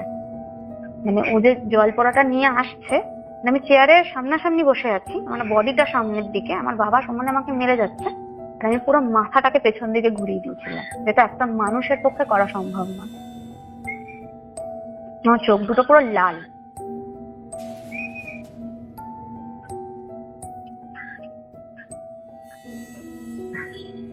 তো মানে জানি না এটা বিশ্বাস করবে কিনা কেউ, বাট তো মানে এটাই হয়েছিল। তারপরে টেলারিং এর লোকটা কোনো রকমে এসে সেই পেছনে আমার হাত দুটোকে চেয়ারের সাথে বাঁধে, পা দুটোকেও বাঁধে ওই লোহার চেয়ারটার সাথে, বেঁধে দেন আমাকে জোর করে মানে গলার মধ্যে একদম ঢেলে দেওয়া হয় জলটা দিয়ে। প্রায় 10-15 মিনিট পরে, আমি পুরো একদম মাথা নিচু করে বসেছিলাম, 10-15 মিনিট পরে সেই বাবা এরকম করছে, অনেকক্ষণ ধরে এরকম থাপ্পড় ফাপ্পড় দিতে দিতে বাবা এখন জিজ্ঞাসা করেছে, বল তোর নাম কি, বল তোর নাম কি, তুই কোথা থেকে এসেছিস? তখন গিয়ে বলেছি যে আমার নাম ঋতিকা। তারপর আমার পুরো শরীরটা নেতিয়ে গেছে, মানে আমার আর কোনো ক্ষমতা নেই, মানে চেয়ারে বসে বসেই আর কি মানে শরীরটা ছেড়ে দিয়েছে। এবার যারা মানে আশেপাশের অনেক লোক দেখেছে এগুলো, কেউ কেউ ভিডিও করেছে, ঠিক আছে। আমার মা বলছে, দেখুন প্লিজ এটা ভিডিও করবেন না, প্লিজ এটা এরকম করবেন না, ওর শরীরটা খারাপ, ওর কালকে থেকে এরকম হচ্ছে, প্লিজ করবেন না, আমি হাত জোর করে আপনাদেরকে রিকোয়েস্ট করছি, প্লিজ করবেন না এটা, ঠিক আছে। আপনারা হয়তো পপুলারিটির জন্য করছেন, কিন্তু ও তো একটা মেয়ে, হ্যাঁ সবে পড়াশোনা শেষ করেছে, ওর অনেক বড় কেরিয়ার আছে, প্লিজ ভিডিও করবেন না। তো রিকোয়েস্ট করাবো, তারপরে অনেকেই আর কি মানে যারা করেছিল তারাও ডিলিট করে দিয়েছে। তো তারপরে বলছে যে ওকে কি হসপিটালে নিয়ে যাবেন বা কি করবেন। তো কিছু লোক অ্যাম্বুলেন্সও ডেকেছে ওখান থেকে। তো তখন মানে ভেবেছে যে মানে যেহেতু সেন্সলেস হয়ে গেছে তো হসপিটালে নিয়ে যেতে হবে। তারপরে যখন মানে অ্যাম্বুলেন্স অলমোস্ট চলেও এসছে, ধরাধরি করেছে চেয়ার থেকে তুলবে, তখন গিয়ে আমি মানে কিছুটা ধাতস্থ হয়, আমি বলছে যে কি হলো, আমি এখানে, কি হয়েছে আমার, মানে এইরকম ভাবে নাকি আমি রিয়াক্ট করেছি। তখন মা বলছে, কি হয়েছে তোমার, তুমি জানো তোমার কি হয়েছিল, কি করেছিলে তুমি? এবার তখন বাবা বললো, ঠিক আছে তুমি এখানে এসব কিছু বলো না। আমাকে বাবা একটাই কথা বললো যে কোথায় ব্যথা করছে। তখন বললাম যে গলাটাতে কিরকম একটা কেউ চেপে ধরেছে মনে হচ্ছে, পাটায় খুব লাগছে। তারপরে লেগিংসটা তুলেছে, লেগিংসটা তুলে ওই আঁচড় এরকম পুরো স্ক্র্যাচ, মানে এলো পাথারি আঁচড়, দুটো কাফ মাসালে পায়ের, শুধু পাটাতে, মানে সেটা গোড়ালি অব্দি, এই হাঁটুর নিচ থেকে গোড়ালি অব্দি এলো পাথারি আঁচড়, এরকম মানে নখ যে বসে গেছে সেটার দাগ, 3টে নখ, 5টা নখ নেই, 3টে নখ, 3টে নখেরই আঁচড় এবং 3টে নখ যে বসে গেছে সেটারও দাগ, মানে কি সেটা জোরে নখ দিয়ে চেপে ধরলে যেরকম একটা হয় দাগ। তো তারপরে কিছুক্ষণ পরে জেঠুকে ফোন করলো যে দাদা মেয়ে তো এখন বলছে যে ও তো মনেই করতে পারছে না কি হয়েছে। তখন বলছে যে যাই হয়ে যাক না কেন ওকে করবেন না, ওকে কোথাও একটা কোনো একটা মাজারে নিয়ে যান, মানে ইমিডিয়েটলি নিয়ে যান, তারপরে সেখান থেকে করে আপনি জানান, কারণ এমনি কিন্তু বাড়ি নিয়ে যাবেন না। হ্যাঁ, যেটা হয়েছে সেটা হয়তো টেম্পোরারিলি ওকে ছেড়েছে, কিন্তু পার্মানেন্টলি কিন্তু ওকে ছাড়েনি, কিন্তু আমি এখনো এখান থেকে দেখতে পাচ্ছি, ওকে নিয়ে যান। তো তারপরে আমাকে ওই বললো যে ওই শ্যামবাজার থেকেই বাসে উঠলাম, যে কোথায় কাছে মসজিদ আছে, টেলারিং এর লোকটাই বললো ওই খান্নার কাছে চলে যান, ওইখানে যে ফড়িয়া পুকুর আর খান্নার মাঝখানে যে মসজিদটা আছে ওইটা মোটামুটি বড় মসজিদ আছে, ওইখানে ওকে নিয়ে যান। তোমার মা বলছে যে ওটা খোলা পাবো? আপনি বলছে যে হ্যাঁ খোলা পাবেন, আপনি ওকে নিয়ে যান। ওখান থেকে বাসে উঠলাম, কি একটা বাস 230 বা এরকম কিছু একটাতে উঠেছিলাম, জাস্ট একটাই স্টপেজ, তো সাথে সাথে নামলাম। নেমে তখন এবার আমি তখন বলছি যে না আমি হেঁটেই যেতে পারবো, কোনো ব্যাপার না, আমার কিছু হচ্ছে না, তো না আমার খুব একটা লাগছে না, আমি পারবো। বাবা বলেছে না না তোমার পেরে কাজ নেই, তুমি বাসে ওঠো। তো বাসে উঠে তারপরে মসজিদের সামনে নামলাম, নেমে শুনলাম যে মসজিদের যিনি মেন আর কি কাজগুলো করেন তিনি কেউ একজন মারা গেছেন, তো কবরস্থানে আর কি দাফন করতে গেছেন। তো ওটা ঘন্টাখানেক সময় লাগবে, আজকে আর মনে হয় হবে না, আপনারা চলে যান। এবার আমার বাবা বলেছে যে না যত রাতি হোক আমি এখানে, আমার সামনেই বাড়ি, কোনো ব্যাপার নেই, দরকার হলে হেঁটে চলে যাবো, রিক্সা করে নেবো, কিন্তু ওকে আমি না ঝাড়িয়ে এখান থেকে নিয়ে যাবো। তারপরে ওই লোককে ওরা অনেকক্ষণ ধরে বসে আছে দেখে, ওটা অ্যাকচুয়ালি ওনার বাড়ি, উনি ওখানেই থাকেন এবং ওখানেই সবকিছু উনি কাজকর্ম করেন। তো এটা করার পরে মানে প্রায় 40 মিনিট মতন হয়ে গেছে, তখন ওনাদেরই বাড়ির লোকগুলো হয়তো দেখে খারাপ লেগেছে যে আমরা এতক্ষণ ধরে বসে আছি, তখন বুঝতেই পেরেছে যে আমরা মানে একটা অন্য কাস্টের আমার গলায় তুলসীর মালা, আমার বাবা মা দুজনেরই গলায় তুলসীর মালা।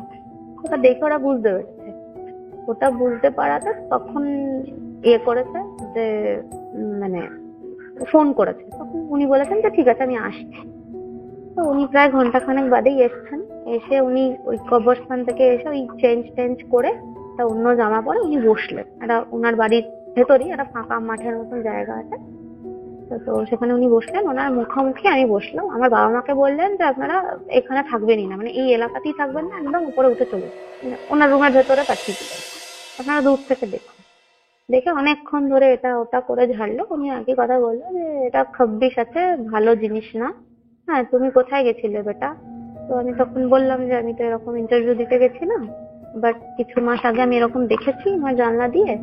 তো তখন বলছে যে হ্যাঁ ওটা 26 আছে, এবং এটা মানে নিজে থেকে তো এরা আসে না, তো কেউ একটা একে পাঠিয়েছে, মানে তোমার নাম করে বা তোমার ফটো দেখিয়ে এটা পাঠানো হয়েছে। ঠিক আছে, মানে ওনার অ্যাকসেন্টটা ঠিক এরকমই, আমি যেরকম ভাবে বলছি, তো এরকম ভাবে পাঠানো হয়েছে। এটা কিন্তু এত সহজে তোমাকে ছুটকারা দেবে না। তো তোমাকে যে যে কাজগুলো বলবো করতে পারবে? তো বাবা বললো যে, তখন বাবাকে বললো যে আপনি আসুন এবার। তো বাবাকে এরকম বললো যে একটা 1 বাক্স মিষ্টি কিনে দিতে হবে, গোলাপ জল, কেওড়া জল, আর হচ্ছে একটা সর্ষের তেল 1 শিশি, আর এইগুলো, আর ধূপ, 1 প্যাকেট ধূপ, এইগুলো বাবাকে কিনে দিতে হবে। আর উনি ওই 1000 টাকা না 2000 টাকা মতন নেবেন। তো সেইটা দিয়ে উনি একটা ফটো দেবেন, সেই ফটোটা বাড়িতে রাখতে হবে। আর একটা মাদুলি দেবেন, সেটা আমাকে পড়তে হবে হাতে। তো বাবা বললো যে আমি তো এই মুহূর্তে এত টাকা নিয়ে বেরোইনি, কারণ আমি জানতাম না। তো বললো যে ঠিক আছে, আমি এগুলো করে রাখবো, আজকে তো আমি করে দিতে পারবো না, আপনি কালকে সন্ধ্যাবেলা জিনিসপত্রগুলো নিয়ে আসুন, আর ওকেও নিয়ে আসবেন, ওকে এখন ঝাড়াতে হবে, পরপর 3 দিন তো ঝাড়াতেই হবে। আর আপনি জিনিসগুলো নিয়ে আসুন, আমি মাদুলিটা রেডি করে রাখবো, ফটোটাও রেডি থাকবে, আমি দিয়ে দেবো আপনাদেরকে। আর চলে যান, আমি যা করার করে দিয়েছি, আপাতত ওর কালকে অবধি কোনো প্রবলেম হবে না। আর ওকে একটু চোখে চোখে রাখবেন, একা কোনো খোলা জায়গায় দিনের বেলা হোক, সকালবেলা হোক, ভোরবেলা হোক, রাতের বেলা হোক, ওকে ছাড়বেন না। তো তারপরে তো ওই রাস্তাটা ক্রস করে তো তারপরে বাসে উঠতে হবে। তো ক্রস যখন করছি আমার অসম্ভব শ্বাসকষ্ট শুরু হয়। মানে শ্বাসকষ্টটা এরকম, মানে এমন নয় যে আমি নিঃশ্বাসটা নিতে পারছি না, মানে আমি নিঃশ্বাসটা নিচ্ছি কিন্তু নিঃশ্বাসটা আমার বুক অব্দি পৌঁছাচ্ছে না, বুকে একটা অসম্ভব ব্যথা, মানে বুকের মধ্যে কষ্ট হচ্ছে। মানে একটা বাস আসবে, আমি যে ওয়েট করবো আমি সেটা পাচ্ছি না, আমি অধৈর্য যে এক্ষুনি চলো, আমার এখানে ভালো লাগছে না, মানে এক্ষুনি চলো না, আমি নাকি অস্থির করে দিয়েছি। তো তারপরের দিনটাতে ওই জিনিসপত্রগুলো আনা হলো। জিনিসপত্রগুলো আনা হওয়াতে মানে ওই সন্ধ্যাবেলা গিয়েছিলাম, কিন্তু মানে সোমবার দিনের কথা বলছি, সোমবার দিন যে সকালবেলা স্নান টান করে আমি পুজো দিচ্ছি, আমার মনে আছে, আমি ঠাকুরের আসনে বসে পুজো দিচ্ছি, ঠিক আছে। তো তখন আমাকে ওই আরেকবার এরকম অ্যাটাক করেছিল, হঠাৎ করে পুরো শরীরটা কাঁপুনি দিচ্ছে, প্রচন্ড ঠান্ডা লাগছে, আর পাটা কেউ একটা চেপে ধরেছে। আবার সেই মানে হাতে মা, আমাদের বাড়িতে তো এরকম লোহার চেয়ার নেই, ওই একটা আলমারির চাবিটা আমার হাতে ধরিয়ে দিয়েছিল লোহার। বেশ কিছুক্ষণ পরে বাবা সেই শক্ত করে ধরে রেখে চট থাপ্পড় মেরে টেরে তারপরে জিনিসটা আর কি ঠিক হয়। তো ওই লোকটাকে ফোন করা হয়েছিল, উনি ওনার একটা কার্ড দিয়েছিলেন, তিনি বলেছিলেন যে দেখুন এত ইজিলি তো যাবে না, একটু তো ইয়ে হবে, কিন্তু সেরকম খুব একটা কোনো ক্ষতি হবে, হ্যাঁ এতটা বিচলিত হবেন না, আপনি সন্ধ্যাবেলা জিনিসগুলো নিয়ে আসুন, সন্ধ্যাবেলা আমি যা করার করে দেবো। সন্ধ্যাবেলা ওই 1 বাক্স মিষ্টি, তারপরে ধুনো, গোলাপ জল, কেওড়া জল, এই সমস্ত কিছু নিয়ে যাওয়া হলো, সর্ষের তেল। তো মাদুলিটা উনি দিয়ে উনি সাথে সাথেই পরিয়েও দিলেন, মাদুলিটা পরিয়ে দিলেন। তারপরে উনি বললেন আরেকটা মাদুলি দিলেন, যে সেটা কালকে সকালবেলা স্নান করে মাদুলিটাতে ধূপ দেখছে তারপর সেটা করতে হবে। আর গোলাপ জল, কেওড়া জল গুলো ঘরে ছেটাতে হবে, ধুনো আর ধূপ গুলো ঘরে জ্বালাতে হবে। আর সর্ষের তেলটা ওই নাকে, মানে নাকের ফুটোতে, কানের ফুটোতে, চোখের কোনায়, হ্যাঁ জিভে আর নাভিতে, আর মানে ব্রহ্ম তালুতে দিতে হবে, ঠিক আছে। ওরকম ভাবে দিতে হবে যতদিন না পুরো তেলের শিশিটা শেষ হচ্ছে ততদিন।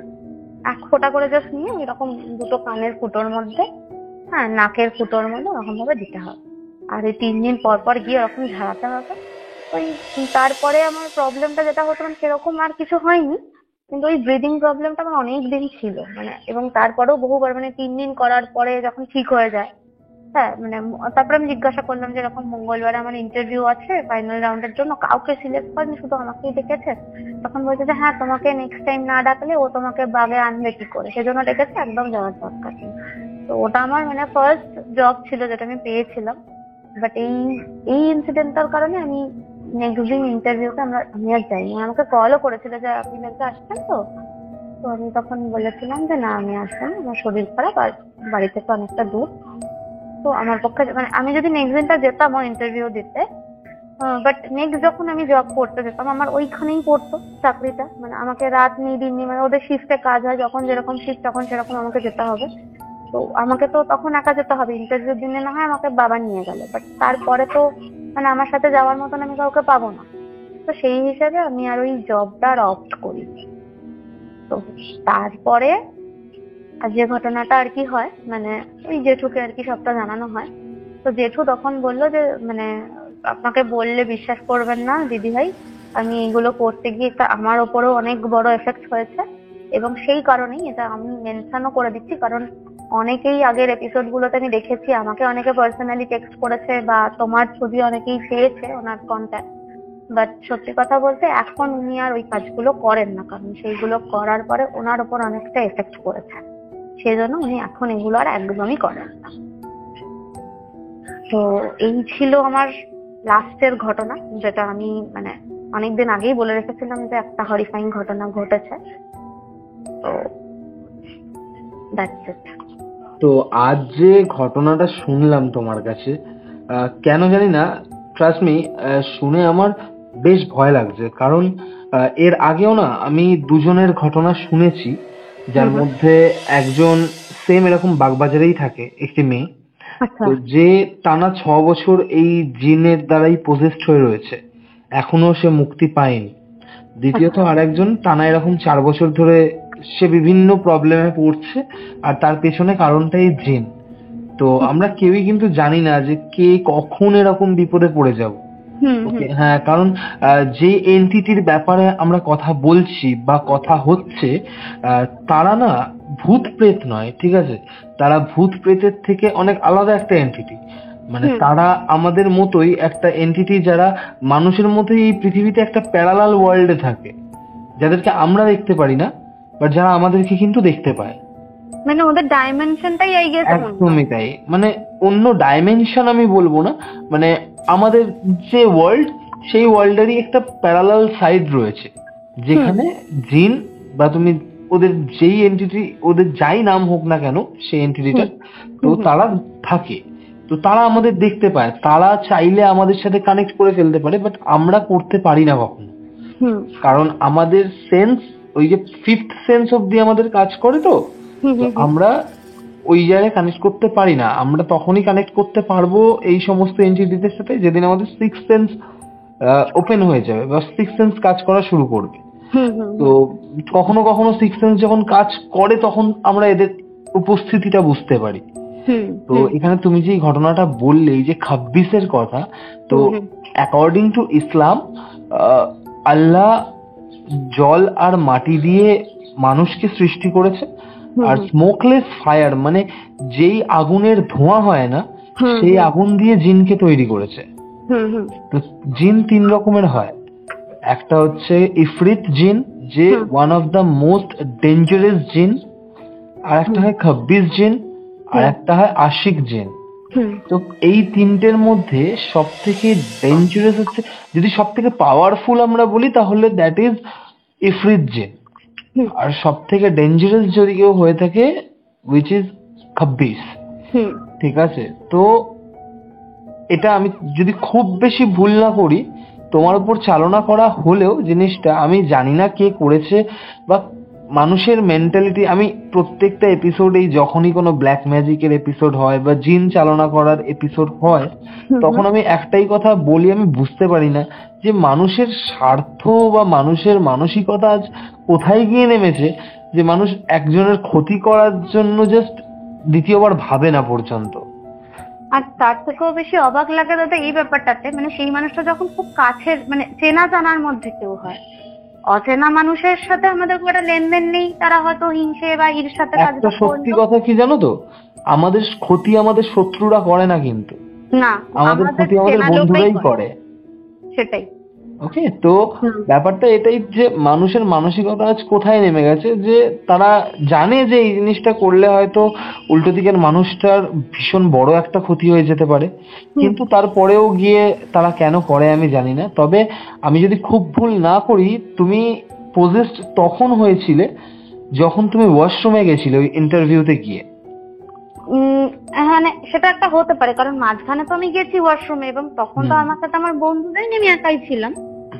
তো না, কারণ 26 জিন তখনই অ্যাটাক করে বা ওরা তখনই ধরে নেয় যখন কেউ আনড্রেসড অবস্থায় থাকে বা যখন কেউ ওয়াশরুমে থাকে বা টয়লেট করে, ওরা তখনই ধরে নেয়। এটা হচ্ছে 3টে জিনের 3 রকম বৈশিষ্ট্য আছে, ঠিক আছে? তো 26-এর বৈশিষ্ট্যটাই এটা, যে ওরা টার্গেট করে রাখে যে কখন মানুষ আনড্রেসড অবস্থায় যাবে, মানে নির্বস্ত্র অবস্থায় যাবে। বুঝতে পারছো আমি কি বলছি? তো আমি যদি খুব ভুল না করি তাহলে এটা সেই টাইমটাই হবে। আর আমি আরেকটা জিনিস বুঝলাম না, যে তুমি তোমার বাড়ির জানলা দিয়ে একজনকে দেখেছিলে যে ছাগল খাচ্ছিল, এটার সাথে কি সেটারই কোনো একটা কানেকশন রয়েছে? এটা তখন থেকেই আমার সাথে আছে, মানে সে ধরতে পারছিল না। না তুমি তার এক্সিস্টেন্স বুঝতে পারছো? কারণ আমি বাড়ির মধ্যেই ছিলাম, আমি তো কোভিড এর টাইমে খুব একটা কোথাও বেরোইনি, আমি বাড়িতেই ছিলাম, যা কাজকর্ম ওভার দ্য ফোন বা ওই কম্পিউটারেই হতো। মানে আমি বেরিয়েছিলাম ওই জেঠুর কাছে যাওয়ার জন্য, বাট সেই দিনকে আমি জানি না আমার সাথে ও গেছে কিনা বা সেরকম হয়তো কোনো সুযোগ পাইনি। ও শুরুটা করেছে ওই যে দিনটাতে আমি গেলাম, তখনই আমাকে শুরুটা করেছে। বুঝতে পেরেছি। তো মারাত্মক, মানে ফলো হয়তো আমাকে করছিল, কারণ রাস্তায় আমি দেখেছিলাম একটা কালো শ্যাডো, তারপরে ওখানে গিয়ে আমার এরকম পা কাঁপছিল, সেই জিনিসটাও হয়েছে। বাট তারপরে যখন আমি ওই কাকাটার বাড়িতে যাই এবং তারা খুব মানে ক্যাজুয়ালি ব্যাপারটা বলে যে হ্যাঁ এখানে একটা ব্রহ্মদৈত্য আছে, ও সবাইকে ওরকম বিরক্ত করে, নতুন যারা আসে তো কিন্তু কারো ক্ষতি করে। তো সেই ব্যাপারটা এবার ওয়াশরুমের মধ্যে তো মানে আমাকে টয়লেট করতে গেলে তো আমাকে খুলতেই হবে, মানে আমি তো আর জামা পরে ওটা করতে পারবো না, মানে জামা মানে প্যান্টের কথা বলছি, আমাকে তো লেগিংস হোক বা যাই হোক না কেন, আমি জিন্স যাই পরি না কেন আমাকে তো সেটা খুলতেই হবে। তো হয়তো সেই টাইমটার ওয়েটই করছিল, আর ওই জায়গার এনার্জিটাও ওর জন্য সুইটেবল ছিল, তো হয়তো সেখানে আমাকে মানে অ্যাটাক করতে পেরেছে। আর তোমার জেঠু এটার পেছনে কাজ করতে পারেনি, তার একটাই কারণ হচ্ছে জিন কখনো ভগবানকে বা তুমি বলো যে পজিটিভ এনার্জিকে না মানে ভয় পায় না, ঠিক আছে? মানে ওগুলো ওদের কাছে কোনো ম্যাটার করে না। হ্যাঁ, কারণ ওরা তো একটা এন্টিটি, ওরা তো ভূত প্রেত নয়, ওরা তো আমাদের মতনই একটা এন্টিটি। মানে আমরা যেমন এক্সিস্ট করি এই পৃথিবীতে, ওরাও আমাদের মতনই এক্সিস্ট করে। আমরাও যেমন ভগবানের, ওরাও তেমন ভগবানের। আমরাও যেমন ভালো হই খারাপ হই, ওরাও তেমন ভালো হয় খারাপ হয়। আমরা যেমন চাইলে, যেমন মানুষ কি করে, যারা একটু মানে যাদের মানসিকতা খারাপ হয়, যারা খারাপ গোছের মানুষ হয়, যেমন অনেকে আছে যারা কুকুর বেড়ালের ক্ষতি করে, অবলা প্রাণীদেরকে ক্ষতি করে, মানে মারধর করে, ইয়ে করে। হ্যাঁ, তো ওই প্রজাতির যারা রয়েছে তারাও চাইলে আমাদের অনেক সময় ক্ষতিও করে, আবার ভালোও করে। অনেক ভালো জিনও রয়েছে, আমি এরকম জেনেছি। যেমন তুমি একটা কথা বললে, তোমাকে মাদার থেকে বলা হয়েছে যে ওরা চাইলে তোমাকে অনেক উঁচুতেও তুলতে পারে, আবার নামিয়েও দিতে পারে। এরকম প্রচুর ঘটনা আছে যে জিনের নজর পড়াতে তারা মানে কোটিপতি হয়ে গেছে, এরকমও খবর রয়েছে। মানে এরকমও ঘটনা শুনেছি। ইনফ্যাক্ট এরকমও শুনেছি যে খারাপ জিনের হাত থেকে বাঁচানোর জন্য হুজুররা ভালো জিনকে কাজে লাগিয়েছেন। তো ব্যাপারটা আমাদের মতনই। মানে আমার ব্যাপারটা যেটা হয়েছিল, মানে আমি এতদিন ধরে ট্রাই করছি, কোনো ইন্টারভিউতে কিছু ক্র্যাক করতে পারছি না। মানে যেগুলো আমি যেখানে কলেজে মানে ইউনিভার্সিটিতে যেখানে র্যাঙ্ক করেছি, এমন নয় যে আমার নাম্বার খারাপ বা আমি পারফরমেন্স খুব পুয়ার বা আমার অ্যাটেন্ডেন্স নেই, সেটা না। বাট সেইখানে আমার কিচ্ছু হচ্ছিল না, মানে কোনো রকম কোনো কিছুই আমি কোনো দিক থেকে কোনো প্রোগ্রেসিভনেস দেখছিলাম না। বাট সেই দিনকের ইন্টারভিউতে গিয়েই একমাত্র আমিই সিলেক্ট হলাম। মানে আমার বন্ধুও ইয়ে করলো না, যেখানে আমি ইন্টারভিউ দিতে গিয়ে অত মানে ওরকম শিভারিং হচ্ছিল, ঠিক মতন বলতে পারিনি আনসার, সেখানে ওরা বেছে বেছে আমাকেই সিলেক্ট করলো, বাকি কাউকে করলো না। মানে এই জিনিসটা একটুখানি আমার কাছে অদ্ভুত লেগেছিল। তো যদিও ওটা আমার ফার্স্ট জব ছিল, কিন্তু ওই আর যেটা তুমি আমি যাইনি। আর যেটা তুমি বললে যে পুরো তুমি মাথা 360 ডিগ্রি ঘুরিয়ে তাকিয়েছো, এটা আমার মাই দেখেছে, আমার মাথাটা সত্যি পুরো। কথা বলতে গেলে এরকম আজ অব্দি আমি এতগুলো ঘটনা শুনেছি, তোমার আগের এপিসোড গুলো সবাই শুনেছে, সবাই শোনার আগে তো আমি শুনি। তো ব্যাপারটা হচ্ছে যে আমি ভয় পেতাম, ঠিক আছে, মানে সত্যি কথা বলতে তোমার ঘটনাগুলো সত্যি গায়ে কাঁটা দিয়ে দেওয়ার মতন। কিন্তু আজকে যেটা বললে যে তুমি 360 ডিগ্রি ঘুরে সেই চোখ বড় বড় করে তাকাচ্ছিলে, তো আমি না দৃশ্যটা আমার মানে ভিজুয়ালাইজেশনে এলো একবার। তো সেটা কতটা মারাত্মক হতে পারে এটা যারা সামনে থেকে দেখেছে হয়তো তারা আমার থেকে আরো অনেক বেশি ফিল করতে পারবে। তো মারাত্মক, মানে আমার বাবা আমার সামনে ছিল, ঠিক আছে, বাট আমার পেছনে ছিল হচ্ছে আমার মা আর ওই টেলারিং এর দোকানের ওই লোকটা। তো আমি যেহেতু মানে আমার মাথাটা যেহেতু ঘুরে গেছিল, তো ওই সিনটা একমাত্র আমার মা আর ওই টেলারিং এর লোকটাই জেনেছে, মানে দেখেছে। তুমি যদি কখনো মানে কি বলবো, আমি বলছি না যে তুমি প্রমাণ চাও বা কিছু, বাট কখনোই না। তার কারণ হচ্ছে তুমি আমাকে কল রেকর্ডিং পাঠিয়েছিলে, সেই কল রেকর্ডিংটা আমি শুনেছি। তো সেক্ষেত্রে আর তোমাকে নতুন করে কিছু প্রমাণ করতে হবে না, যেখানে একটা মানুষ তোমাকে পরিষ্কার বলছে যে মা তোকে যেটা ধরেছে সেটা জিন, মানে আমি তো শুনেছি না, আর এটা তো তুমি পুরোনো কল রেকর্ডিং এ আমাকে পাঠিয়েছো। তো যাই হোক, এখন তো আশা করছি তুমি সুস্থই আছো, আর আশা করি 3 বছর কোনো অসুবিধা হয়নি তোমার। না না, এরপর থেকে আর আপাতত কোনো প্রবলেম হয়নি, মানে এখনো অবধি খুব একটা কোনো অসুবিধা হয়নি। মোটামুটি ঠিকঠাকই আছে, মানে এখনো অবধি খুব একটা প্রবলেম হয়নি। কারণ এরপরে বলা ভালো আমি এরপরে হসপিটালেই কাজ পাই, ঠিক আছে, মানে আমার জবটা বেসিক্যালি হসপিটাল বেসড হয়। আমি ফার্স্টে আড়াইওতে কাজ করতাম, মানে কলকাতা মেডিকেল কলেজের যে চোখের ডিপার্টমেন্ট, সেখানে কাজ করতাম। তারপরে ওখান থেকে আমি SSKM এ ট্রান্সফার হলাম। তো SSKM থেকে আমি তারপরে চলে যাই হচ্ছে টাটা ক্যান্সার, ঠিক আছে। তো ওই 3টে হসপিটাল ঘুরে কিন্তু আমি কাজ করেছি, বাট ওখানে আমার কখনো কিছু এরকম মানে বাজে কিছু ফিল হয়। এরকম অনেক শুনেছি, মানে SSKM এর যে কার্ডিওলজি ডিপার্টমেন্টটা আছে, তো সেখানে একটা ঘর আছে, বেসিক্যালি সেই ঘরটাতে কেউ খুব একটা যায় না বলে ওটাই আমাদের কাজের জন্য মানে ফাঁকা ঘর হিসেবে আমরা ইউজ করতাম। তো ওখানে এরকম অনেক শুনেছি যে এই ঘরে একজন মহিলা সুইসাইড করেছিল, মানে একটা পেশেন্ট আর কি, খুব কষ্ট পাচ্ছিল, তো ওই জন্য এই ঘরটাতে কেউ করে না। বাট আমি কখনো কিছু ওই ঘরটাতে গিয়ে ফিল করিনি, কিন্তু মানে আমি ওখানে অলমোস্ট 1 বছরের মতো কাজ করেছি। তাও আমি তোমাকে একটাই কথা বলবো যে চেষ্টা করো যত এই সমস্ত জিনিস থেকে অ্যাভয়েড করা যায়, কারণ তুমি তো খুব তাড়াতাড়ি অ্যাট্রাক্ট করো জিনিসগুলো।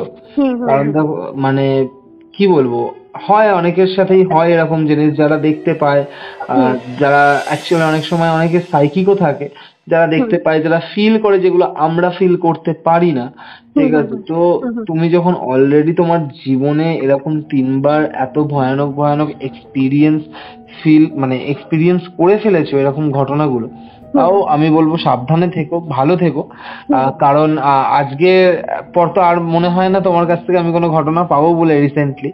না, রিসেন্টলি আর কিছু নেই। আমি দেখছি, কালেক্ট করার চেষ্টা করছি, যদি কোনো ফ্রেন্ডের কাছে কিছু থাকে আমি সেটা অবশ্যই শেয়ার করার চেষ্টা করবো তোমার সাথে।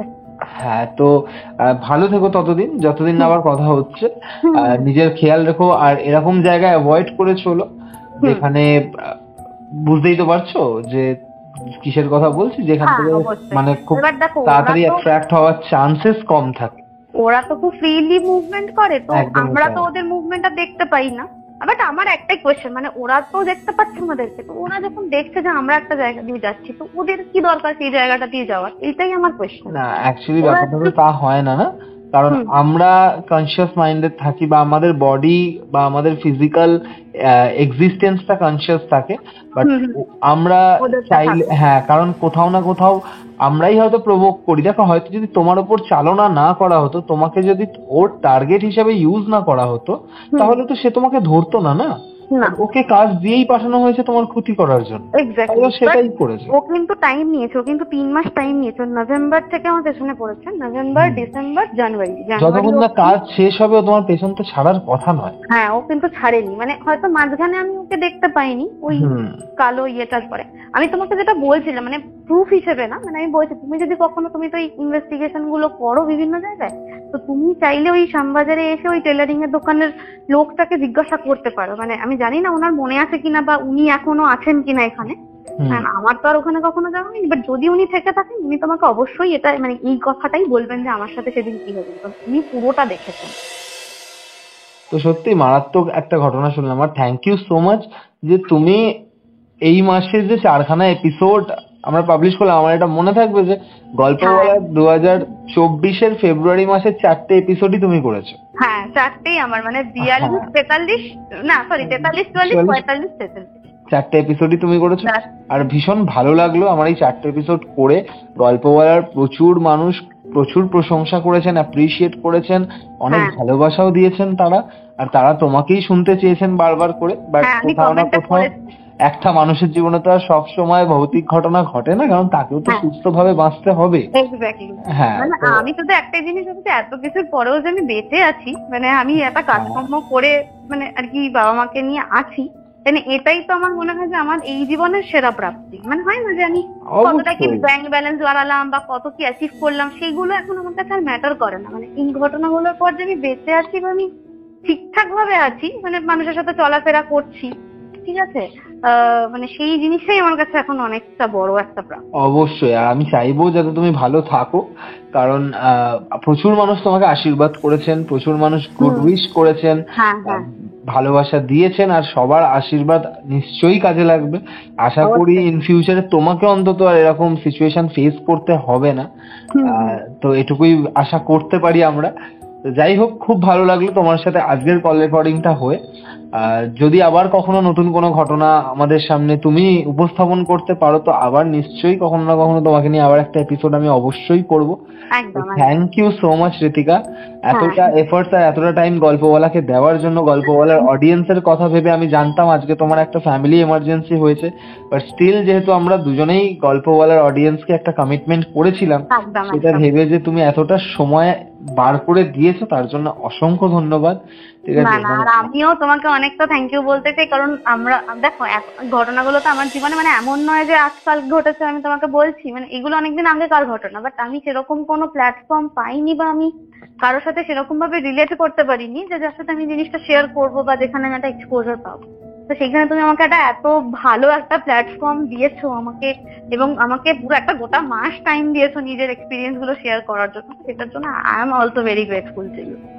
স্বাভাবিকভাবেই দেখো, একটা কি জানো তো, যখন আমরা দেখি না যে কারোর সাথে, আমরা তো সবসময় এরকম ঘটনাগুলো খুঁজি না, বিশেষ করে আমি চেষ্টা করি, কারণ এরকম প্রচুর ঘটনাও পাই যেগুলো হয়তো অডিয়েন্সের সামনে দেওয়ার মতন হয়ে ওঠে না, বাট সেখানে যখন আমি দেখতে পেয়েছি যে এরকম একটা ঘটনা, যে ঘটনা শুনে আমার রীতিমতো গায়ে কাঁটা দিয়ে যাচ্ছে, তো সেই ঘটনাগুলো যদি আমি আমার অডিয়েন্সের সামনে দিতেই না পারি, তো সেক্ষেত্রে মানে আমি এই ঘটনাগুলো যদি আমি দিতে না পারতাম, তাহলে হয়তো কোথাও না কোথাও একটা অপূর্ণতা থেকে যেত। তো সেটা একদিক থেকে মানে ভীষণ থ্যাঙ্কফুল গল্পওয়ালা আর আমি, আমার মানে কি বলবো, গল্পওয়ালা আমার একটা ফ্যামিলির মতন, তো ভীষণ থ্যাঙ্কফুল সেদিক থেকে। তো থ্যাংক ইউ সো মাচ। আজকের এপিসোড বা আজকের রেকর্ডিংটা আমি শেষ করছি এখানে। তো আমি আশা করবো যাতে ইন ফিউচারে আবার কখনো না কখনো তোমার সাথে আমি কল রেকর্ডিং করতে পারি, বা কখনো যদি ভিডিও পডকাস্ট শুরু করি তো অবশ্যই তোমাকে আমি ডাকবো। তো আজকের এপিসোড এখানে শেষ করছি, আবার কখনো না কখনো দেখা হবে। Thank you so much.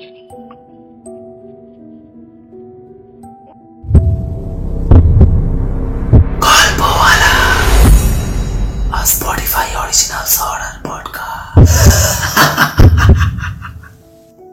তো কেমন লাগলো আজকের ঘটনা কমেন্ট করে অবশ্যই জানিও, আর যদি ভালো লেগে থাকে তাহলে লাইক বাটনটা প্রেস করে বন্ধুদের সাথে শেয়ার করে দিও। আর যদি গল্পওয়ালা ইউটিউব চ্যানেলের নতুন সদস্য হয়ে থাকো তাহলে অবশ্যই চ্যানেলটা সাবস্ক্রাইব করে স্পটিফাই পডকাস্টটিকেও ফলো করে দিও, কারণ গল্পওয়ালা আমাদের প্রত্যেকের নিজেদের যৌথ পরিবার। আজকের এপিসোড আমি এখানেই শেষ করছি। আগামী শনিবার আসছি নতুন কোনো গল্প বা ঘটনা নিয়ে।